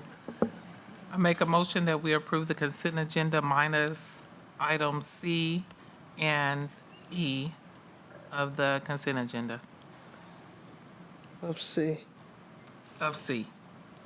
C and E of C of the consent agenda. Could I have it seconded, please? Second.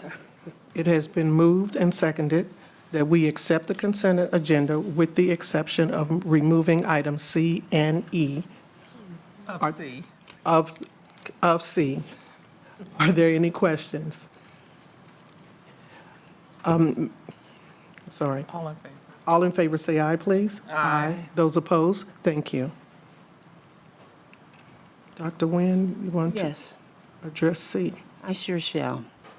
Thank you, Madam President. And while item C, budget approved building department extra duty and stipend payments is improving with the type of work performed in the explanation category, there's still like 12 to 15 extra duty entries with no explanation. And that continues to be a challenge. Don't believe there is any malicious intent.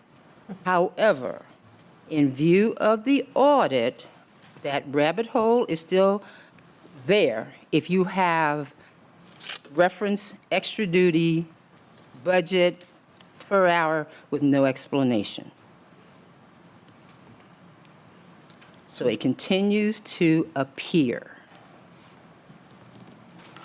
Dr. Houser? You want to address that, Madam President, or you want me to go on to item D? No, just a moment. I would ask, what's the policy for our attorney? Because if we only label, principals label it, let's say, for lunch supervision, and they need a teacher to do something else, would they have to bring it back to the board? Ray? Well, the extra duty assignments, I think, and I was just kind of glancing through them as Dr. Nguyen was speaking, just to make sure. I think these are all assignments under the teaching contract. Is that right?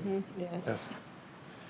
So essentially, this is just approving these specific teachers for these extra duty assignments under the contract, and the dollar amounts, the hourly rates or whatever, what are under the negotiated agreement. The descriptors, I don't know which ones are specifically at issue, but those rates would apply to any extra duty assignments that would be assigned to those teachers in those buildings, whether it relates to lunch duty or extra activities, whatever it might be. I'm not sure I'm answering your question, but I'm not sure I understand it exactly. I'm not very clear on what you're asking as well. Well, let me be polite and say English is my first language, okay? So in this 1, 2, 3, 5th column is a description of duties performed. Now, if it's according to a contract or whatever, it says tutoring, it says lunch duty, it says tier 3 instruction, but when it says extra duty, then if it's for a teaching contract or whatever, then why can't you say teach as per teaching contract? At least it is, it's clear. It's not open-ended. And that is not, in my opinion, unclear. Okay. So, Dr. Nguyen, over here. Who's talking? Kelly, Letitia? over here. So we've talked about this every Correct. time, pretty much. And so the question is, at the point that they're putting this in this personnel report, they're reserving the ability to pay people, as I understand it, for extra duties as comes up throughout the year, which is, all been budgeted in their budgets. It is per the contract. So what this tells me when they just say extra duty is they are just reserving that, so when they put in the actual time card for whatever that person is actually doing, that can get paid. So, if we know it, if it's specific, like lunch supervision or book battle coach or those type of things, and they put that. But otherwise, they're reserving the ability to pay that person for up to, like, this one says up to 50 hours. So are you saying, as of today, X person on row number X at $20.72 per hour extra duty is open-ended, is specific, is what? It says up to, and the one I'm reading, it'll No, say. I'm talking about one that just says, I'm not saying one that says lunch duty, extra activities, duties up to 50 hours. Those are restricted. There's some clarity there.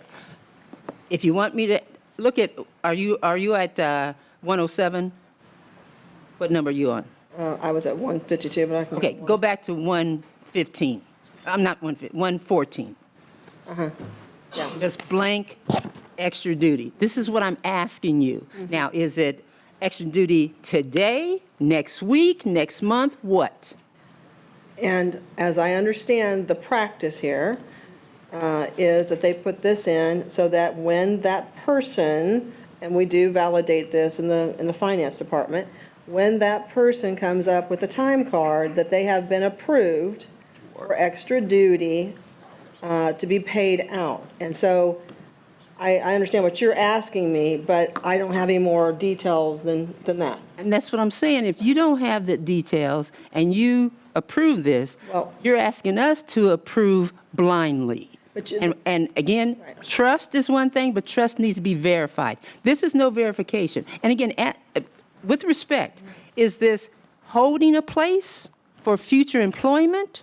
And if it's holding a place for future employment, then when you punch that time card, then you ask me to approve that expenditure. But you can't, the problem is this, the board asks that before we can pay a person, they have to be approved through the board. So, as I was stating at our last meeting, some schools will send every one of their teachers through, just in the event that they need to use them. Doesn't mean that they're going to use them, but they are approved to use them. If someone needs to do anything that's extra outside of their contracted contract, they would not be able to use that person because they have not been approved. So what has to happen is, they are vague, extra duty. So what is it? Extra duty is extra outside of the contracted hours. So some of these people are just book battle coaches, and that's all they will do. Some will be tutoring, some will be doing things for sports, some will, whatever it is, it's just an open one, but that doesn't mean that they're going to get extra duty every day. Right, and I get that because if you remember my lead-in, it is improving. Clarity is being provided, but there's still those gaps where it just blankly says extra duty, $20.72 an hour, open-ended. No, you wouldn't ask you to pay that blank check. I would That's all I'm disagree. And I'm just clarifying. Last meeting, we spent a lot of time on this, Madam President. This meeting, we're spending the same amount of time talking about the same thing.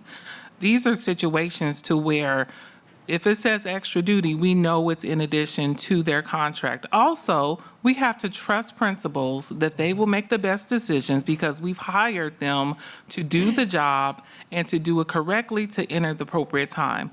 I would ask that we will continue on to either to go ahead and approve this report. If there's additional questions that need to go in depth, that maybe there could be a special meeting with HR to get clarification, but the reality is this is the second meeting that we've asked these same questions, and we've gotten the response that extra duty is explained by what Dr. Faust has said, what Kelly Tishman has said. We can spend the next 15 minutes going around in circles, but the reality is the extra duty allows for the principal to be able to assign extra duty work to our staff as they need it. Madam President, if it happens 1,000 times, I will ask 1,000 times because, again, we have had a unfortunate experience with open-ended expenditures. And I understand, and we talk about this, and until there's more clarity, and again, I preface my statements by saying clarity is improving. I did not preface my statements by attacking anyone. I said it's improving. I just think there needs to be more clarity. Thank you. Thank you. And Madam President, for the sake of peace, is it so difficult to say extra duty per contract set up something so that way it's clear and you don't have anybody saying, well, why did they get that? Because we do get that. Just for clarity, for peace, I don't think it's so difficult to add another line, just for the sake of peace. One of the things that I want us to look at as a board is also, as Dr. Yeager has said, is that we want to trust those individuals that are doing what is necessary. And if we need to address this in a way that will be clear for everybody, then I would suggest that we set a time to meet so that we can discuss it specifically. So Dr. Nguyen, even if you have some questions about it, could you give us some alternative comments of how this could be worded so it would be acceptable when we come together to meet? Because right now, I hear what you all are saying, and as I said before, it has been addressed. Maybe we do need to address it and look at it and try to fix it. But right now, I think we should approve what is here, come back together at a later time, and then to look at everything specifically. I appreciate you wanting us to make sure that we do what is right. That's what we're trying to do. But we have to recognize that we have to move on. And they have explained it to the best of their ability, what is being done. And so I would suggest we have an alternative time to meet and address some of the things that we do need to look at so that we can make sure that we flow very easily. Questions or comments? Madam President, I just have one question. I just noticed that 75 of those extra duty people are Sumner. So are we going to see more from the other high schools too? All the schools go through a process of doing just what we talked about, going through and identifying those people that they want to give extra duty to. I don't remember what was on last month's report, but I am sure it was other schools represented because literally for the last 2 or 3 personnel reports, since school started, we have been approving extra duty for all these schools because it is their practice to do this, Right. to go through because they are trying to accommodate the needs of the school. And we do ask them for as much data as possible. But sometimes, as we've already talked about, they are basically saying, I know I'm going to need this person to do X, Y, Z. I don't know exactly what date yet or what exactly they'll be doing, but they're basically asking for other, documenting that they want these people to receive extra duty. So that's the process that they've been doing. I'm happy to entertain other suggestions because, I'm all for as much clarity as we can create as well, so. Okay, thank you. Any other comments? Okay, Dr. Nguyen, you wanted to address, and we'll come back to that for approval, to add it to on the consent agenda. Item E. Item E. The very last, number 369, is another example of varies. I think it's, with respect. I think there's no malice intended, but it's disrespectful, in my opinion, that you put in human resources personnel, select administrators, represent the district at career fairs, recruitment events, a list of selected, I guess, varies. What's the amount? What's the, it's like the catch-all.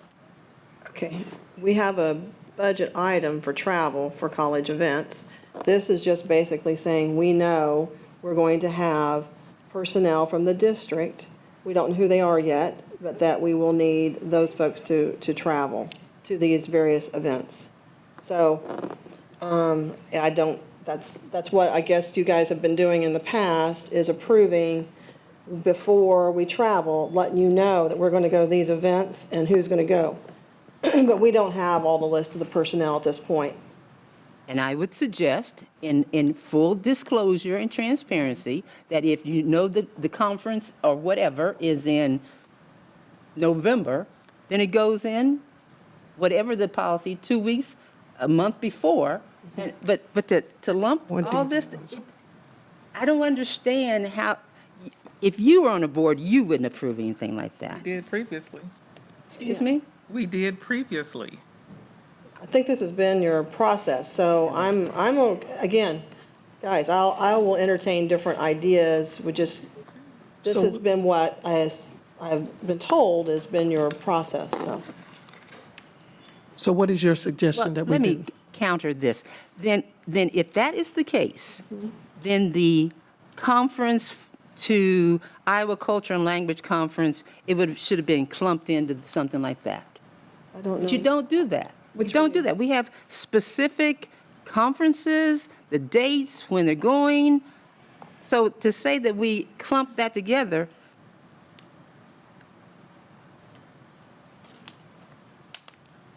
So you would prefer that we specify individuals and the dates at the proper time to address it into the agenda? that's what you have numbers prior to 3 under approved travel.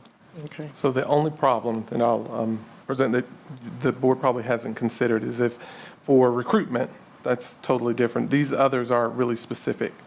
But if we say that the administrator from here is going to go and that administrator can't go, something comes up, and we have to wait and then bring it back to the next board meeting to get the approval, and the recruitment fair may have already taken place.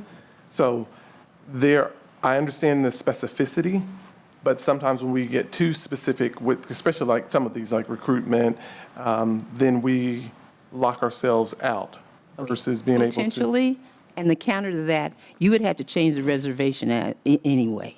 So there is, and we have special call-in meetings. So if it is a key, I'm not trying to hamstring anybody. I'm just saying, don't hamstring a board approving open-ended. And that's never has been our intention. And I said that first. There's no malice intended. But I don't want us to get so specific that we hamstring ourselves, and so we can't always, so we would have to get 4 members on a telephone call, and it may not be that we can get everyone there. So what I'm saying is that, yes, those specific conferences, but I would like for you to take a look and see what are other individuals doing when it looks this specific, because, we can, if that's the board's pleasure, then we'll do it. Just know that if those individuals can't go, then we will have to call special meeting after special meeting for individuals to go. But we'll do what if the board is asking. Any other comments? I agree with Dr. Nguyen. I think we need to make sure that we're transparent, and we just don't want to approve something and it's just blank. Because people are asking, well, how much does that cost? And I understand what you just said. I respect that. I get that. But there could be at least an amount or a time period that usually we go to these meetings between October and this. Roughly, it's estimated to be. I don't think that's unreasonable. You just need a little bit more, because you're approving something and we don't know how much it costs.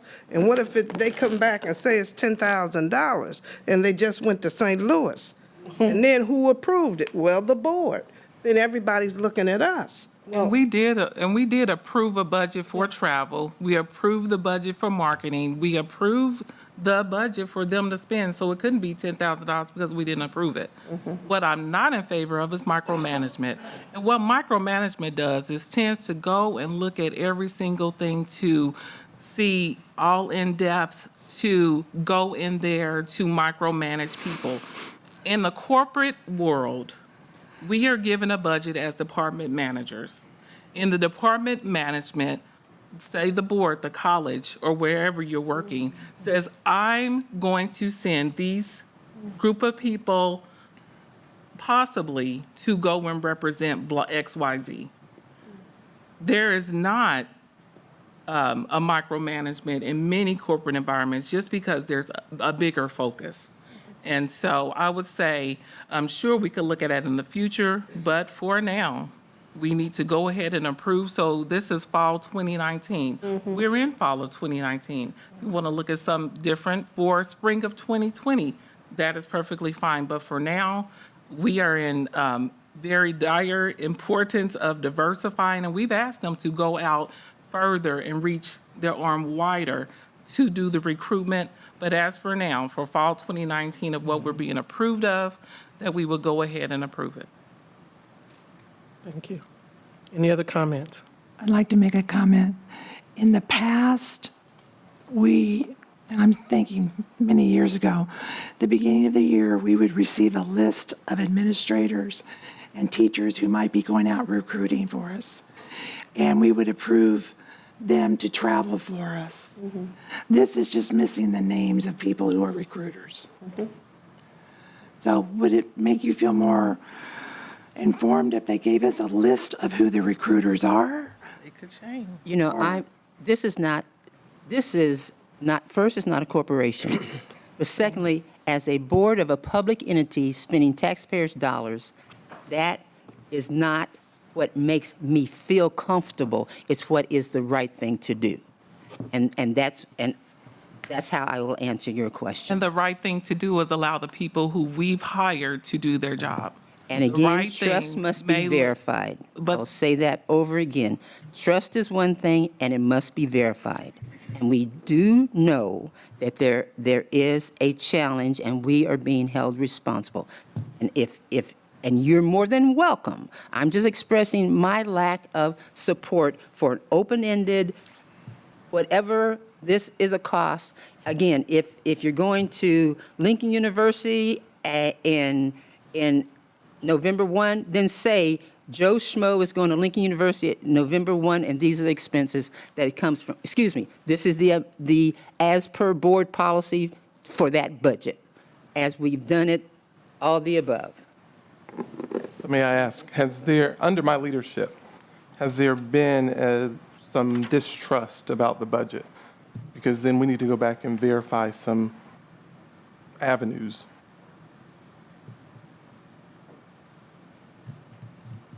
Are you asking me? I'm asking the board.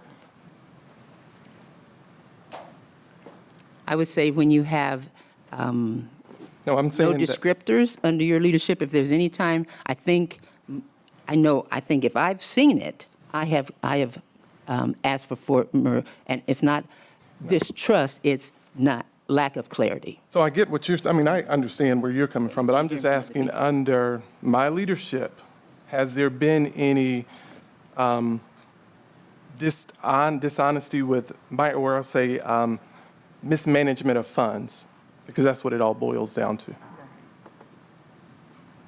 No, I don't think it's mismanagement of funds. Okay. I would never accuse you of that.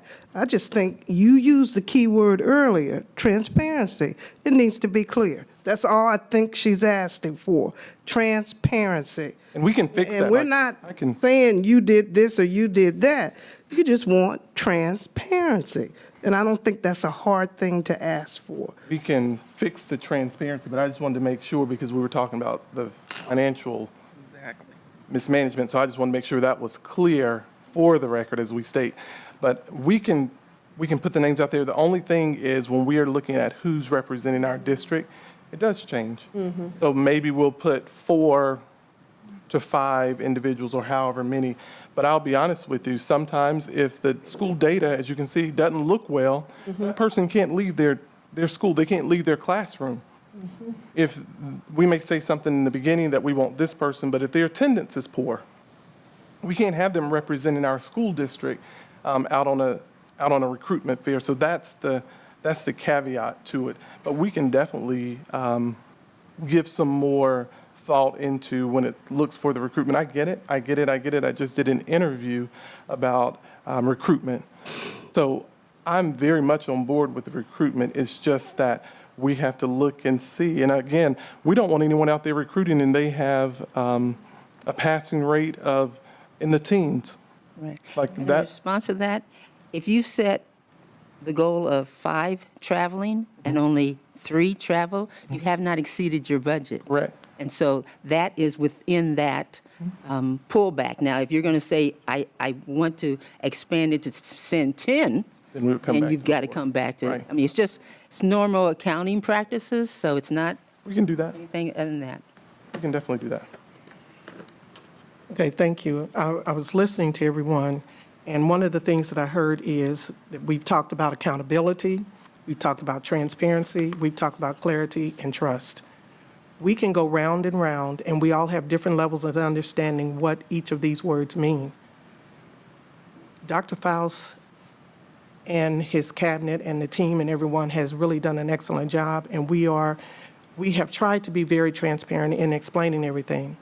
I think at this point, we can debate back and forth as to whether or not we need to add names, not add names, but we have to make a decision about what we're going to do. So what I'm asking for is, without any changes, for us to get a motion, for us to accept under the consent agenda, letter C and E for approval. And I need a motion. So move. Second. It has been moved and seconded that we accept on the consent agenda, under C, letter C and E. Are there any questions? All those in favor say aye. I'd like to call for a roll call vote, please. Thank you. Okay.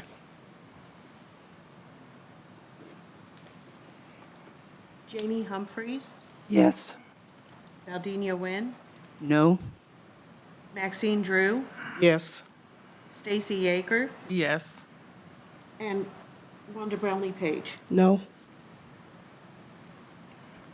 Okay, The ayes have it. the ayes have it. The motion fails. Wait, sorry, you're right. Requires 4 votes. All board actions require 4 votes. 4. Okay, thank you. Then we will have to put this on hold. Okay. So clarification. Wait. Can Greg? can't hire these individuals? They cannot be assigned. Thank you.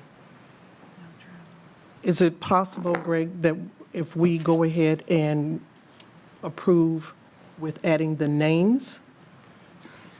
It's You there. would have to ask. Madam President, can I help you out? What she would approve. No, I want to get legal I first. mean, we revise- whatever revision you make, if it passes with 4 votes, it passes. But if you can't get 4 votes, then it's not going to pass, and you can't use these individuals to do any of the tasks that are requested here. Okay, thank you. Dr. Madam Nguyen? President, Mr. Goheen, can the 12 to 15 or so that are minus explanation be pulled and the rest of the item C be approved? Yeah, you could pull by, I think they've all got numbers, so if you wanted to identify the ones you're pulling and move to approve the rest, you could do that. Are there 75? Well, Madam President, I would make that motion and that ask the clerk to identify very easily those that are, do you see what I'm talking about? You're wanting to remove all the extra. No, that's not remove them, just identify, set them aside. Would you repeat that, please? Take those items in number C that have just extra duty, no further explanation, and set aside, after which the rest of item C is approved. And I can add upon clarification, which could be within 24 hours, however speed HR chooses to follow up. The intent is not to delay. That is not the intent. The intent is to clarify. Would you be more satisfied if I could provide you just a list of potential Provide the travelers? board. By the board, but could we approve it with the idea that we could provide you a schedule with each event with the names that we propose? Talking about the extra duty.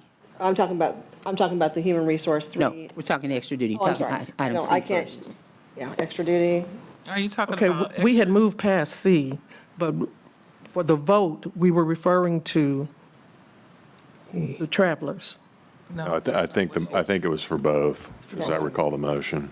Okay. I'm talking about line 369. I would have to, the other ones you're setting aside would have to go back to the principals. Well, then to Whoever answer your requested it. question, then to clarify E as well. E, I can clarify. Okay, then you provide the board. Yes. Upon which then, It will be the best estimate I have, just so you know. I mean, I will not have, for some of these events that are further out in the fall, Exactly. Right. Because you would not ask us to approve anything further out that you have no information on. Correct. It would just be the best estimate we had. Who we want to use. I am too. Right. Could you please re-clarify what your motion is? The motion is to expedite the approval of hiring, specifically item C. Ask the clerk to pull those, however number there are, 12, 15, Ms. Humphrey said there's 75, that say just extra duty, until then you, Kelly Tushman, HR, whatever it takes to go back to complete those. That's the easy number, easy action. And then on E is to further clarify either the individuals, the conferences, whatever it takes to be more specific for number 369. I want to make sure the record's clear about what you're wanting to do so that we have it down correctly. If I'm understanding, you want to approve C but remove all the individuals who simply have a descriptor that says extra duty activities or something like that up to 50 hours or whatever the line item says. Correction, just the ones that say extra duties. Extra activities duties up to 50 hours are clear. Okay, fair enough. Just plain Like- extra duty. So for an example, like line 340, is that the type of one you're talking about? Just a minute, please. Sure. Yeah. Correct. Okay. And then where I want to make sure, so if you're pulling to approve everyone except for those individuals that are just have a descriptor that just says extra duty because it's too vague. I don't know if you can pre-approve those individuals subject to additional clarification, because I don't know if the additional clarification would be acceptable to the board or not. So it might require a follow-up vote or follow-up vote at another meeting, so I'm not sure. That's correct. So, Well, we will have people traveling. well, but the travel thing's separate from Okay. it. Oh, I'm sorry. We're just talking about, as I understand it, just talking about item C and just talking about the people who are being asked to be approved to be assigned extra duty without an additional description by them. So perhaps the thing to do is to simply do a motion that removes those individuals and then come back at a later point to vote on those additional individuals, once you have the description that satisfies the board. So in essence, if you add extra duties activities to each one up to 50 hours, they will be acceptable. Is that what I'm understanding? So if it said extra duty, if it said extra activities duty up to 50 hours instead of extra duty, would that be acceptable? If that was correct, you're just not going to go through there and just put extra words in, and you're just trying to fill the page. So the difference between extra, this is what it says, extra activities duty up to 50 hours. The other line says extra duty.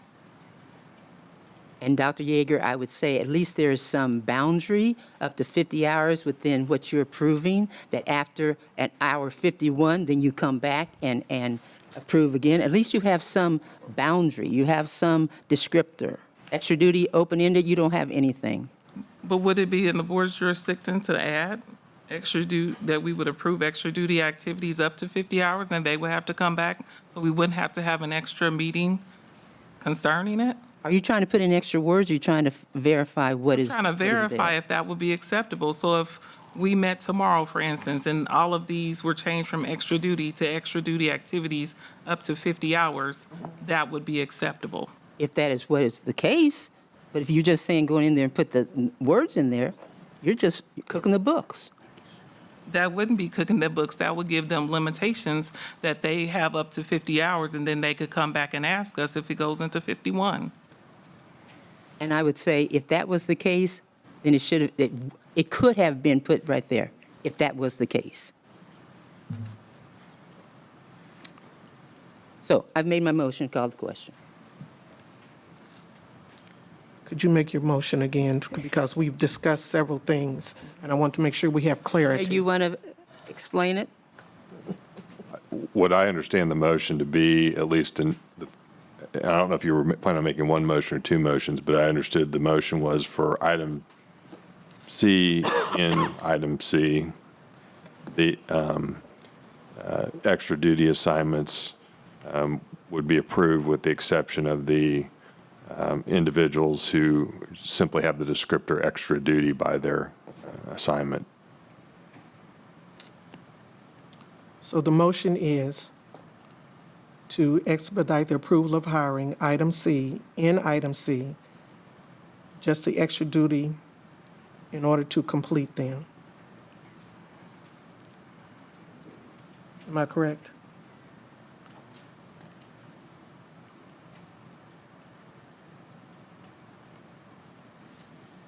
Can you repeat that? 'Cause that's not, Motion? Just have Greg repeat it since he has the word. I think the motion is to approve, let me get the title here for whatever this is called. Approve item C, in item C. It is. It's item C and item C, but what's the Remove. title on the chart? That's what I'm writing.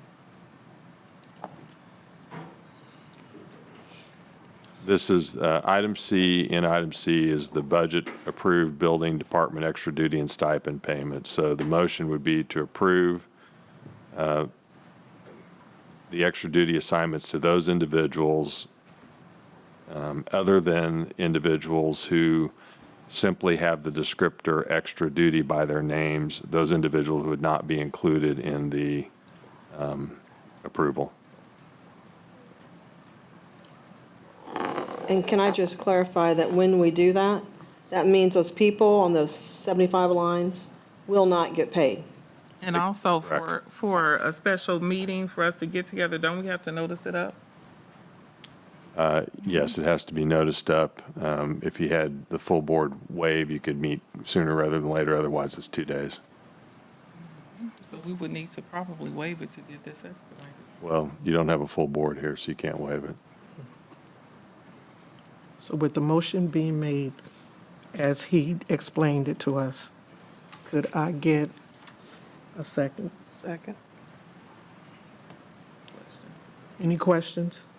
So to clarify, if this does not pass, or if it does pass, the 75 people will have to wait 2 or more days in order to get paid before they have to be able to do extra duty.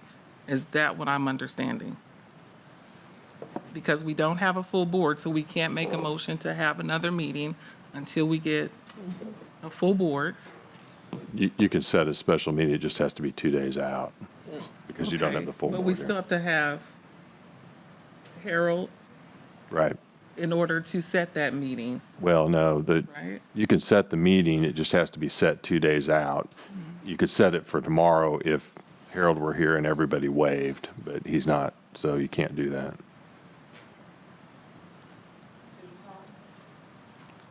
So any other questions? All those in favor say aye. I ask Aye. that we do a roll call vote. Valdenia Nguyen, Aye. Janie Humphreys, Aye. Maxine Drew, Aye. Stacy Yeager, No. Wanda Brownlee Page. Aye. Ayes have it.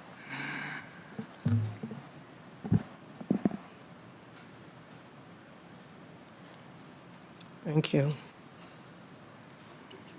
Want to address the second one? Yes, Ms. Drew, excuse me. did you want to address the second The one? second one has to be done too. The second one has to be done. Thank you. So could I get a motion, please? The language, please. Mr. Goheen, could you help us with the language of the? I'm assuming on item E that you just want the last number removed. 369. Okay, thank you. Approve everything other than line 369. Can we get a motion to approve everything in item C with the exception of E for 369? So move. Could I get someone to second it, please? I'll second so that there'll be discussion. That was not the last discussion that Ms. Tushman shared with the board. I suggested, So we have to kill that. So it has been moved and seconded. Are there any questions? Or all those in favor, say aye.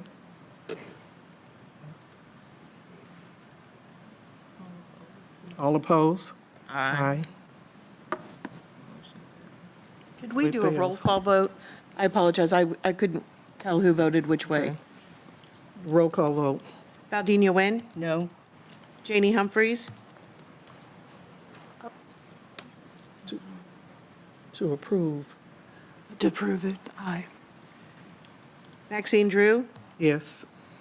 Stacy Aker? No. I'm sorry. I need to get clarification. I don't want us to go through this, so rather than, I want to say no. Okay. Thank you. And Wanda Brownlee Page?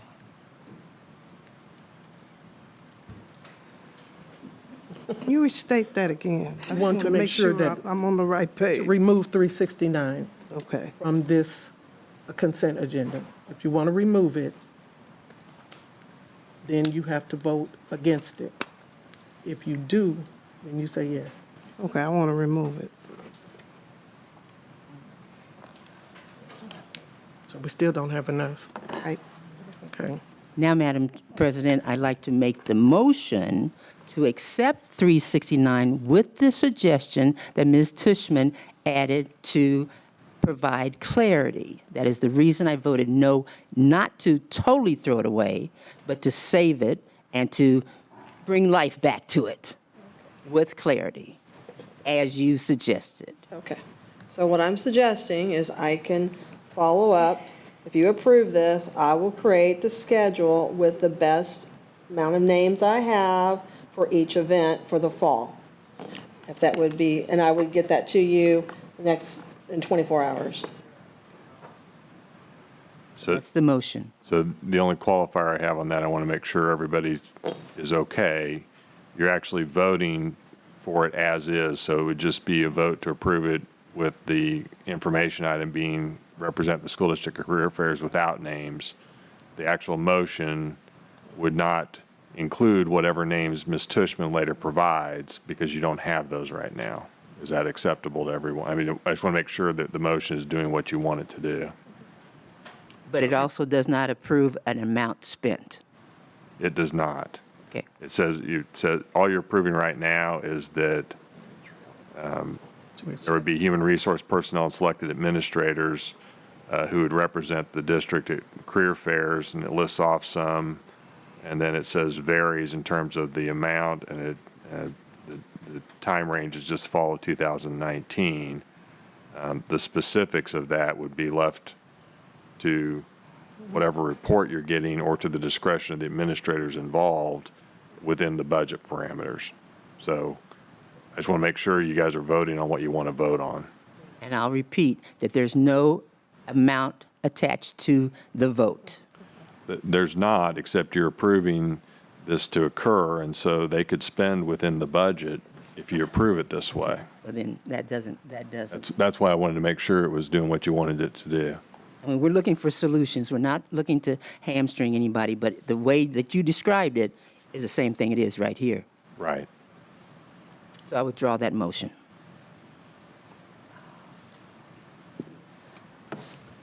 So what are our alternatives for this, Mr. Goheen?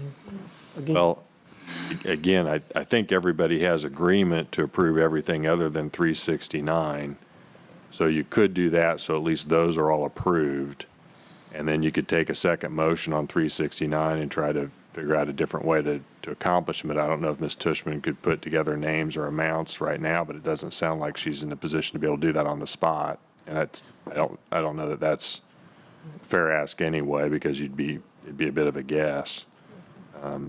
So if the board's not, if there aren't 4 votes to approve 369 as is, which is open-ended as in terms of the amount and the individuals to be assigned to that, subject to the budget limitations, then that's going to fail, so you might as well get the rest of them approved. And I would say, like you keep saying, it's within the budget. We've approved a budget for them to stick to. And I would ask that we would pass this one and for the spring semester, have that detail as there. Otherwise, again,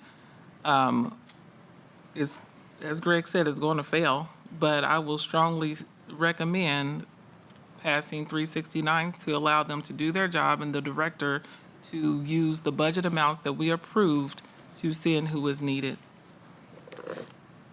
And I could, again, I'm happy once I go back and we look at these events. I just don't recall what each one of these events cost, but they're within the budget.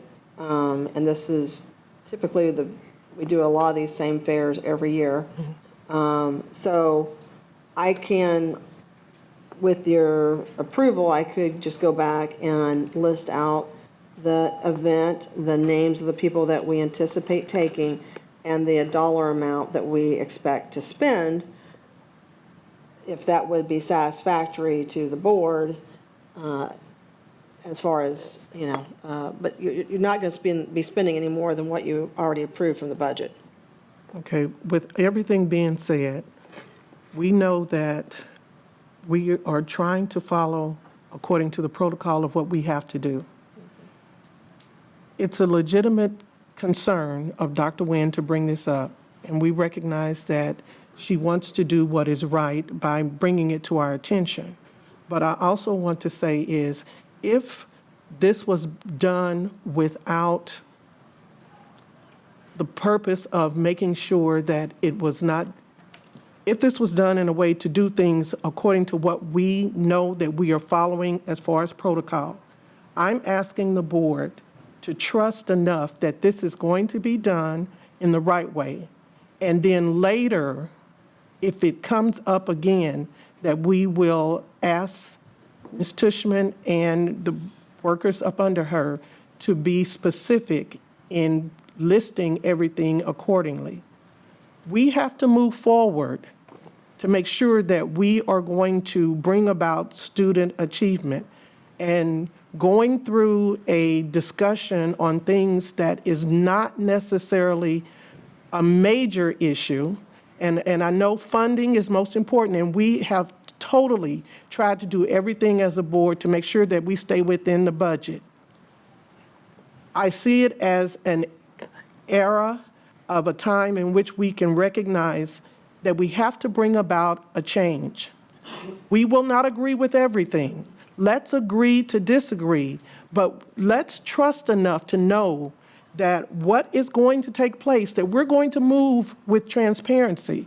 We are going to move with accountability. So I'm asking each board member for this particular one, let's vote to approve it this time.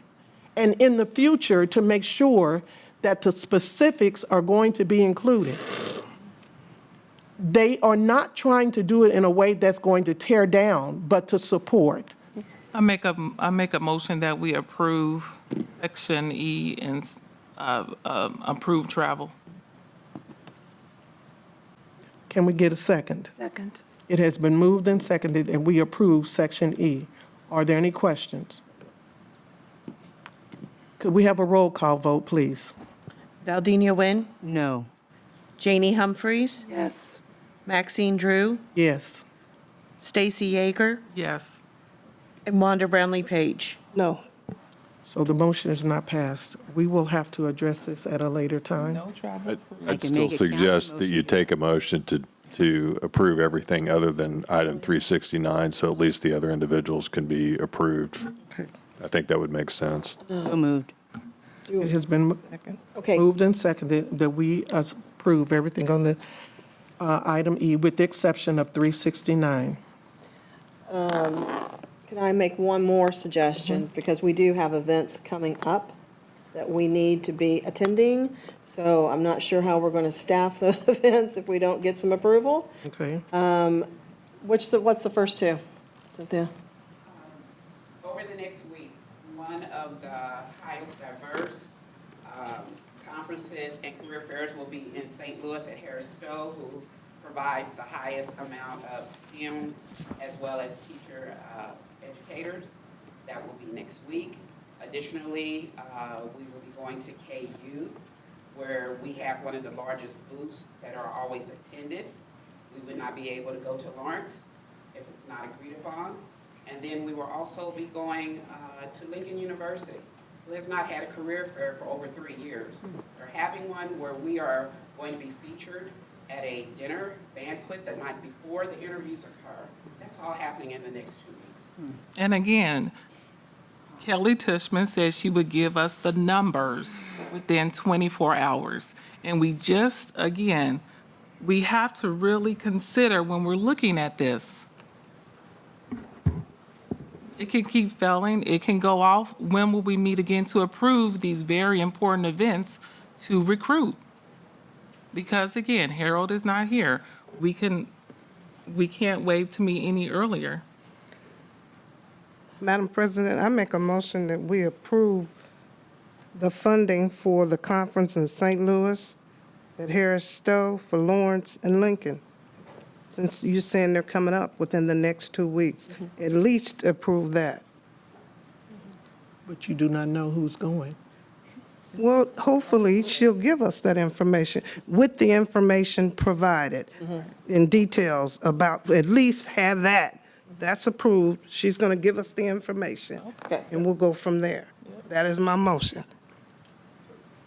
So I think there was a motion on the floor to approve everything but 369. I would treat yours as an amendment to that motion. Yes. Is the person who made the original motion approve the amendment? Yeah, she said. Okay. I'm not clear. So you're calling for a vote based upon what? Didn't we vote? No. No, nothing yet, put another motion in. Okay. So the motion has been made that we approve. Help me again, I'm sorry. 360. I think you're approving everything on item E other than 369 plus, and I can't remember which one you said. I got it. St. Louis, KU, and Lincoln. University. Very good. Okay, so the motion has been made that we approve item E, 369, for the approval of, with the, added in with the approval of those needed to go to St. Louis event, the KU Lawrence, and then Lincoln University. Can I get the motion, please? You need a second. Oh, Ma'am, It's already, it was motioned by Wanda Brownlee Page, and it was seconded by Dr. Witt. okay, thank you. All those in favor say aye. Aye. Those opposed? Thank you, the ayes have it. And Ms. Tushman, hopefully we will be able to resolve everything and get it taken care of as soon as possible. Thank you. Thank you, appreciate it. And we'll be at our next board meeting. Thank you. Okay. So with that being said, we now, And you still need to approve the rest of the consent agenda. I thought we did. We didn't. Okay. Could I get a motion that we approved everything on the consent agenda, please? That you all, the first thing you did was remove those. Yeah, we have. I thought we already approved it. We did too. Yeah, we did approve it. You? Okay. Yeah. Okay. Okay, thank you. Apologize, I got a little It's all right. So now we're ready for the, a motion to approve the payment of the bills. I make a motion that we pay our bills. Second. It has been moved and seconded that we pay the bills. Are there any questions? Yeah, I have a question, just for clarity. The max labor, we're paying them for cleaning services? And what, okay, so we don't have enough janitorial people? No, We don't? not to do the magnitude of the work that we had to do in that time period. But It was over we the summer? constantly use that group Use every month. criteria and Okay. And then my other question, again, just a question for clarity. Yes, ma'am. Staples, we're buying food and milk. That would be 000877 V21652. You know, I was just trying to figure out why are we buying food and milk at Staples? Seems like you can get a better deal somewhere else. Just asking. There are times when schools buy snacks and things like that for students from Staples. They have sales from time to time. on those things. So I guess I can look it up to be more specific. We have a lot of transactions with Staples, and so I'll have to look up all of the ones that are specific to food, and I can get you that information. Okay. Thank you. Any other questions? Madam President, just on the milk, do we ever reconsider if we're wasting, throwing away, cutting down? I mean, once we lock in an amount of the milk contract, are we locked in for the whole year for that? The contract is typically for a period of time, but we make payments based on deliveries. And so what's delivered, we pay for. Let's say we had a contract for 20 cases, but we only delivered 10, we only pay for the 10. So if that given week we found that kids just were not drinking milk that week, so we were, and they touched it, so they had to dispose of it. So we're disposing 5 cases every day. Do we have the opportunity, or is it written within that contract, we can revisit the deliveries? Yes, the child nutrition cafeteria workers, they make weekly orders based on what they think the uses will be for that week. Okay, thank you. Yes, ma'am. Any other questions? So could I get a motion that we approve the payment of the bills? So moved. It was already moved and Oh, seconded. thank you. Yeah. Oh, I'm sorry, thank you, because of the question. All those in favor say aye. Aye. Those opposed, thank you. So now we're ready for our board discussion on the Good News Club update. Mr. Goheen? I like how you said board discussion and then turned it over to me. It's kind of nice of you. For you to guide us. I apologize for not being here last week. I was out of town, or not last week, but the last board meeting.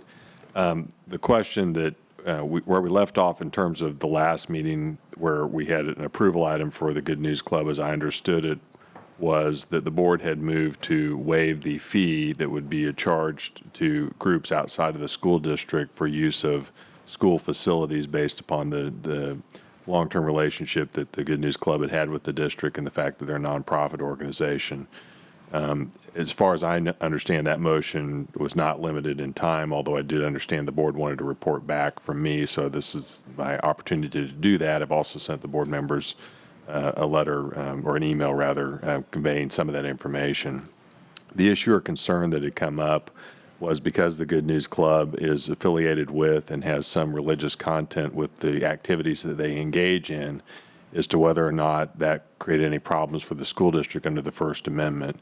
You might recall that when we had this initial discussion before the board made its motion at that prior meeting, that some schools had waived the fee charged by the district by treating the Good News Club meetings as school-sponsored activities, whereas others had just run them through as normal items.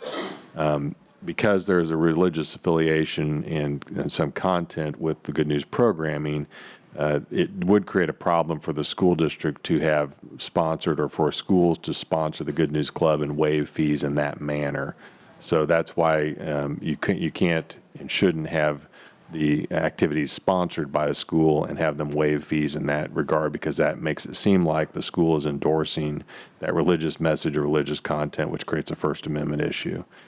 At the same token, the First Amendment has another provision to it, and you obviously cannot exclude any entity simply because they have a religious message or they have religious content to their programming if you're allowing access to your school facilities to other entities. You can't discriminate against somebody or an organization because they have some religious component.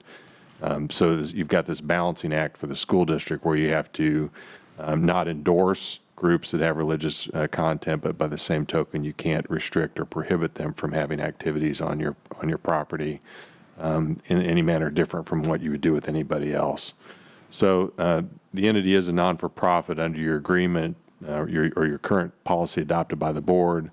Non-for-profits are permitted to have no charges other than the issue as it relates to security or custodial services. As I understood the board's motion, and the board is entitled to do this, the board can waive even those charges, and the board did so in that last meeting. The only, and I don't think that creates any kind of issue under the First Amendment, other than you do need to be cautious that you treat other like entities the same way. So if you are taking that into account with this entity, you need to be aware of that as you treat and deal with other entities down the line. So that's the clarity I have. I don't know if there's questions from the board. I'm happy to try to answer those if there are. But I think that's where everything sits as it currently stands. Thank you. Are there any questions or comments? So in summarizing everything, we have waived the fee for, the waive and not to charge the group was done by the board. And so accordingly, if the schools choose to have them within the buildings, it will be acceptable. Yes. Okay, thank you. Comments or questions? And to be clear, that's subject to the other terms of your use agreements. They still have to abide by your policies and stuff like that. Exactly. Okay, thank you. And we know that they will be abiding accordingly. Thank you. Okay. Any other questions or comments? Okay, thank you. With that being said, we are now ready to determine the dates for our board work sessions for policies. So we need to select dates. Susan was supposed to give us those dates, but it's my understanding that she's out of the office. I responded to my email. Oh, okay. But since she's been out of the office, I don't know if she compiled the data. Bridget, do you know? You haven't received anything. Okay. I called in. I'm open. I talked to Bridget. You did. So would you give her the dates that she suggested, and maybe we can see if we can comply with it? just said Saturdays. Okay. Saturdays. But I thought Susan, She gave Some dates two in Wednesdays, October. 2 Fridays, right. but I just said I couldn't do those. I'm not able to do a Saturday because of my schedule on Saturday. During the month of November? Okay. November's much more free. But she's not available on Saturdays. What did Harold say? Yeah, not Saturdays. What did Harold say?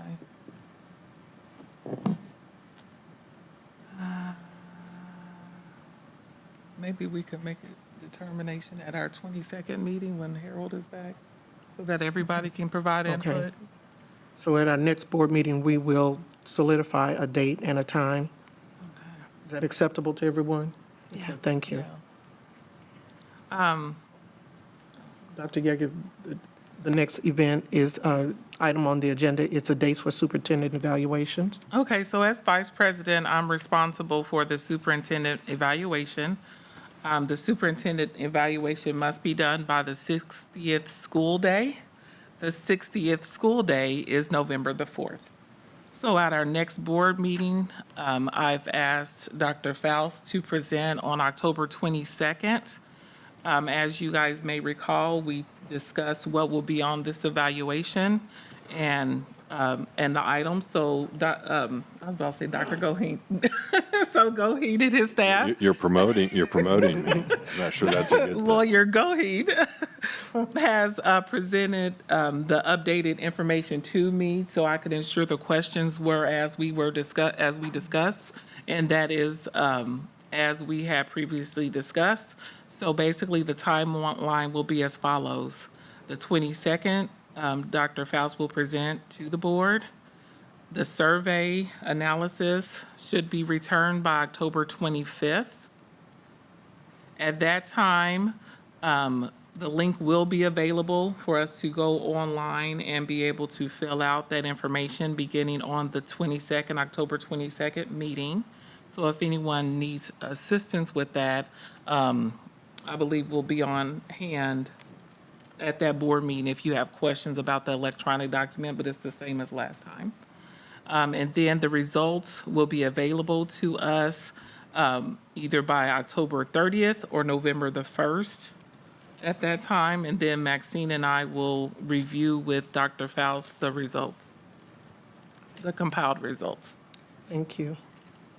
Questions or comments? Thank you. So now we're ready for the communications. Dr. Faust?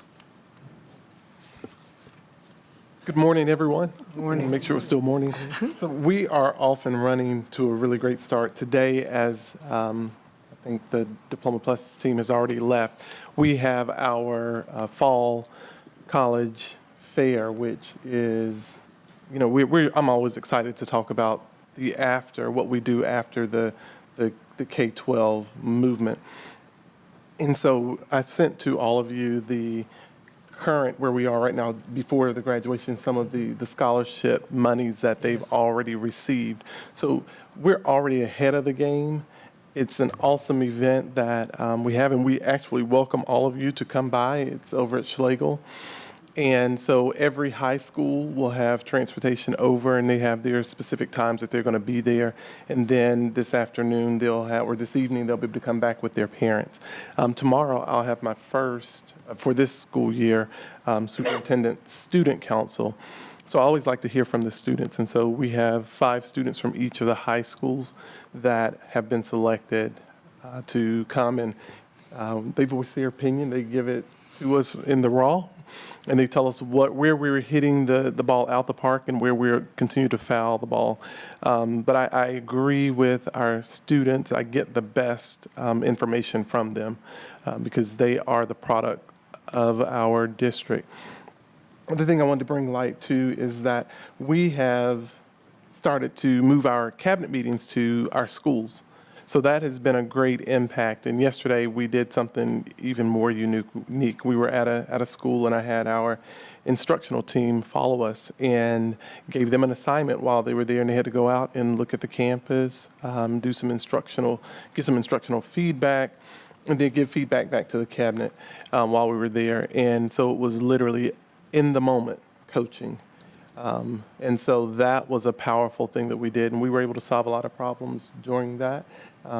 What I am pleased to be able to say is that I have to empower individuals. They weren't used to having the power to do their position. And so I gave them the power to go out and coach in the moment. And so that was, I'm sure, just by the looks on their face, they were excited about that. We're going to be doing some improvements. We had been, or what I thought was happening, but I realized wasn't happening for our Wednesdays. We were supposed to have given themes out to the school, and that's what I was told was happening, but I found out yesterday it wasn't happening. So what I'm going to have to do, of course, I promise the board, I understand the inspect and verify, but when you tell me to do something, I get it done. But I've got to do more of the verifying with, and I'll say it with the instructional part of it. I'm an instructional guru. That's what I'm known to do.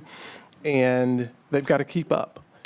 So we are going to be looking at the themes for the month for our Wednesdays, and that's what was supposed to have been happening because, as you can see, the data, which was also another positive, even though it was low, but it was still positive if you look back at the years past and how the subgroups have continued to rise. And that was literally 1 year, and I always tell our cabinet, you've got a lot of work to do because we were a sixth of the people, and I'll take advantage of it. It was, me running the curriculum and instruction, me running the principal meetings. But I told them this year, I only want to be the superintendent. I do plan to be doing other things, but still keep my eye on what I was hired to do. So I want the community to understand that I know that you want to see me, but I also want to see these students succeed. And so it's most important. I've shared with the principals, I will get off your back when you get to 90%. Every one of our students deserve it, and anything less is less than what you were trained to do in college. And I believe that we have the right people, and we just have to make sure that we tease it out of them. That's the thing. Showing individuals that they can do it, giving them the power. And I get it. People are nervous. I'm not sure why they're nervous. You're trained to do it. I heard, I think it was Quincy Jones once, he said the moment that the individuals get on the stage and they're not nervous, they become cocky. And so I think being nervous is a great thing, when we think about it. I believe that you do your best work when you're not sure, when you're actually confident in it. Sometimes you get a little bit too cocky and you make mistakes and you don't think. But when you're nervous about it, think about it. 23,000 students you're responsible for. You should be nervous. I mean, 23,000, 4,000 employees, that does make me nervous. Every day they're on the streets, riding buses. They're eating, coming through the cafeteria. They're coming through the buildings. That makes me nervous. And so I agree. We should be nervous, not nervous about doing your job, but nervous about serving the students with fidelity. And so we're going to keep moving. We have great things going, but I strongly recommend you coming out to our college fair today at Schlegel. We have our team will be out there shortly, and yeah, we're well on our way. And I would love to see more tweets from the board. On track, KCKPS on track. We are on track, and please, when you come to the board meetings, we ask that you wear your tennis shoes. Ms. Brown's like, what are you talking about? That is part of the plan. That's when we know you're on track. We're ready to do this work. And so principals, if you go around the buildings, oftentimes you'll see them with their tennis shoes on. You'll see teachers, you'll see individuals around the central office with the tennis shoes on. That's part of our rollout of Are You on Track? Of course, at the board meeting, we have on our dress shoes, but we do have our tennis shoes. Some of us have on our track shoes. But we are ready, and you're going to see more about On Track and what that looks like and how that looks. And I am excited. I'm so excited about our communications team. We have revamped. You've been getting some information, steadily information about what's going on throughout the district. And I know that, it's a change, and that's just I think 2 weeks in. So give us until December and you'll see some more great things. And you'll see some people that you are familiar with coming up on videos. So stay tuned. Thank you. Thank you. Just like to say that there's been so much going on, and I happened to look at the district website and saw about getting on track or being on track, and I wore my tennis shoes today, and I'm very supportive of it. And I think it's an excellent video that our community really needs to look at. I also did not make the opportunity to go through the parade, but I went over to the Silver City Parade after the parade was over and just saw some of the events that were going on, and it was good to be able to see that. I went to Wyandotte High School last week for the JAG-K, where they were encouraging students to recognize that while they're there, they are to gain everything they can to be successful, but also to recognize that if you don't follow what's within the school, and even if you graduate or drop out after school, there are entities that will take you away from doing your best and that will try to tear you down. And that was a very informative program. I had an opportunity this past Saturday, even though right after the parade, I met with members of the staff. We were going to go to, we met at Washington High School, where we were going to go and visit some homes to encourage students who have dropped out to come back to school. And because of the rain, we did not get a chance to do that, but I am going to grasp onto that and be more involved with that, because sometimes hearing a positive message from people to encourage you is always good. But I want to encourage and thank Dr. Faust and his staff for everything that they're doing. It's been a very eventful week. I do want to say, yes, I have been tweeting and on Facebook about Kansas City, Kansas on Track. And let me tell you why I'm excited. Because when we have a community that involves parents in being on track, sure, you can send home a sheet of paper, but my generation and those who are younger, we don't want paper. We want to see us on the map. We want to take pictures of ourselves. We take pride in sending our children to school, to the best teachers, to the best administration in this country. So I am excited.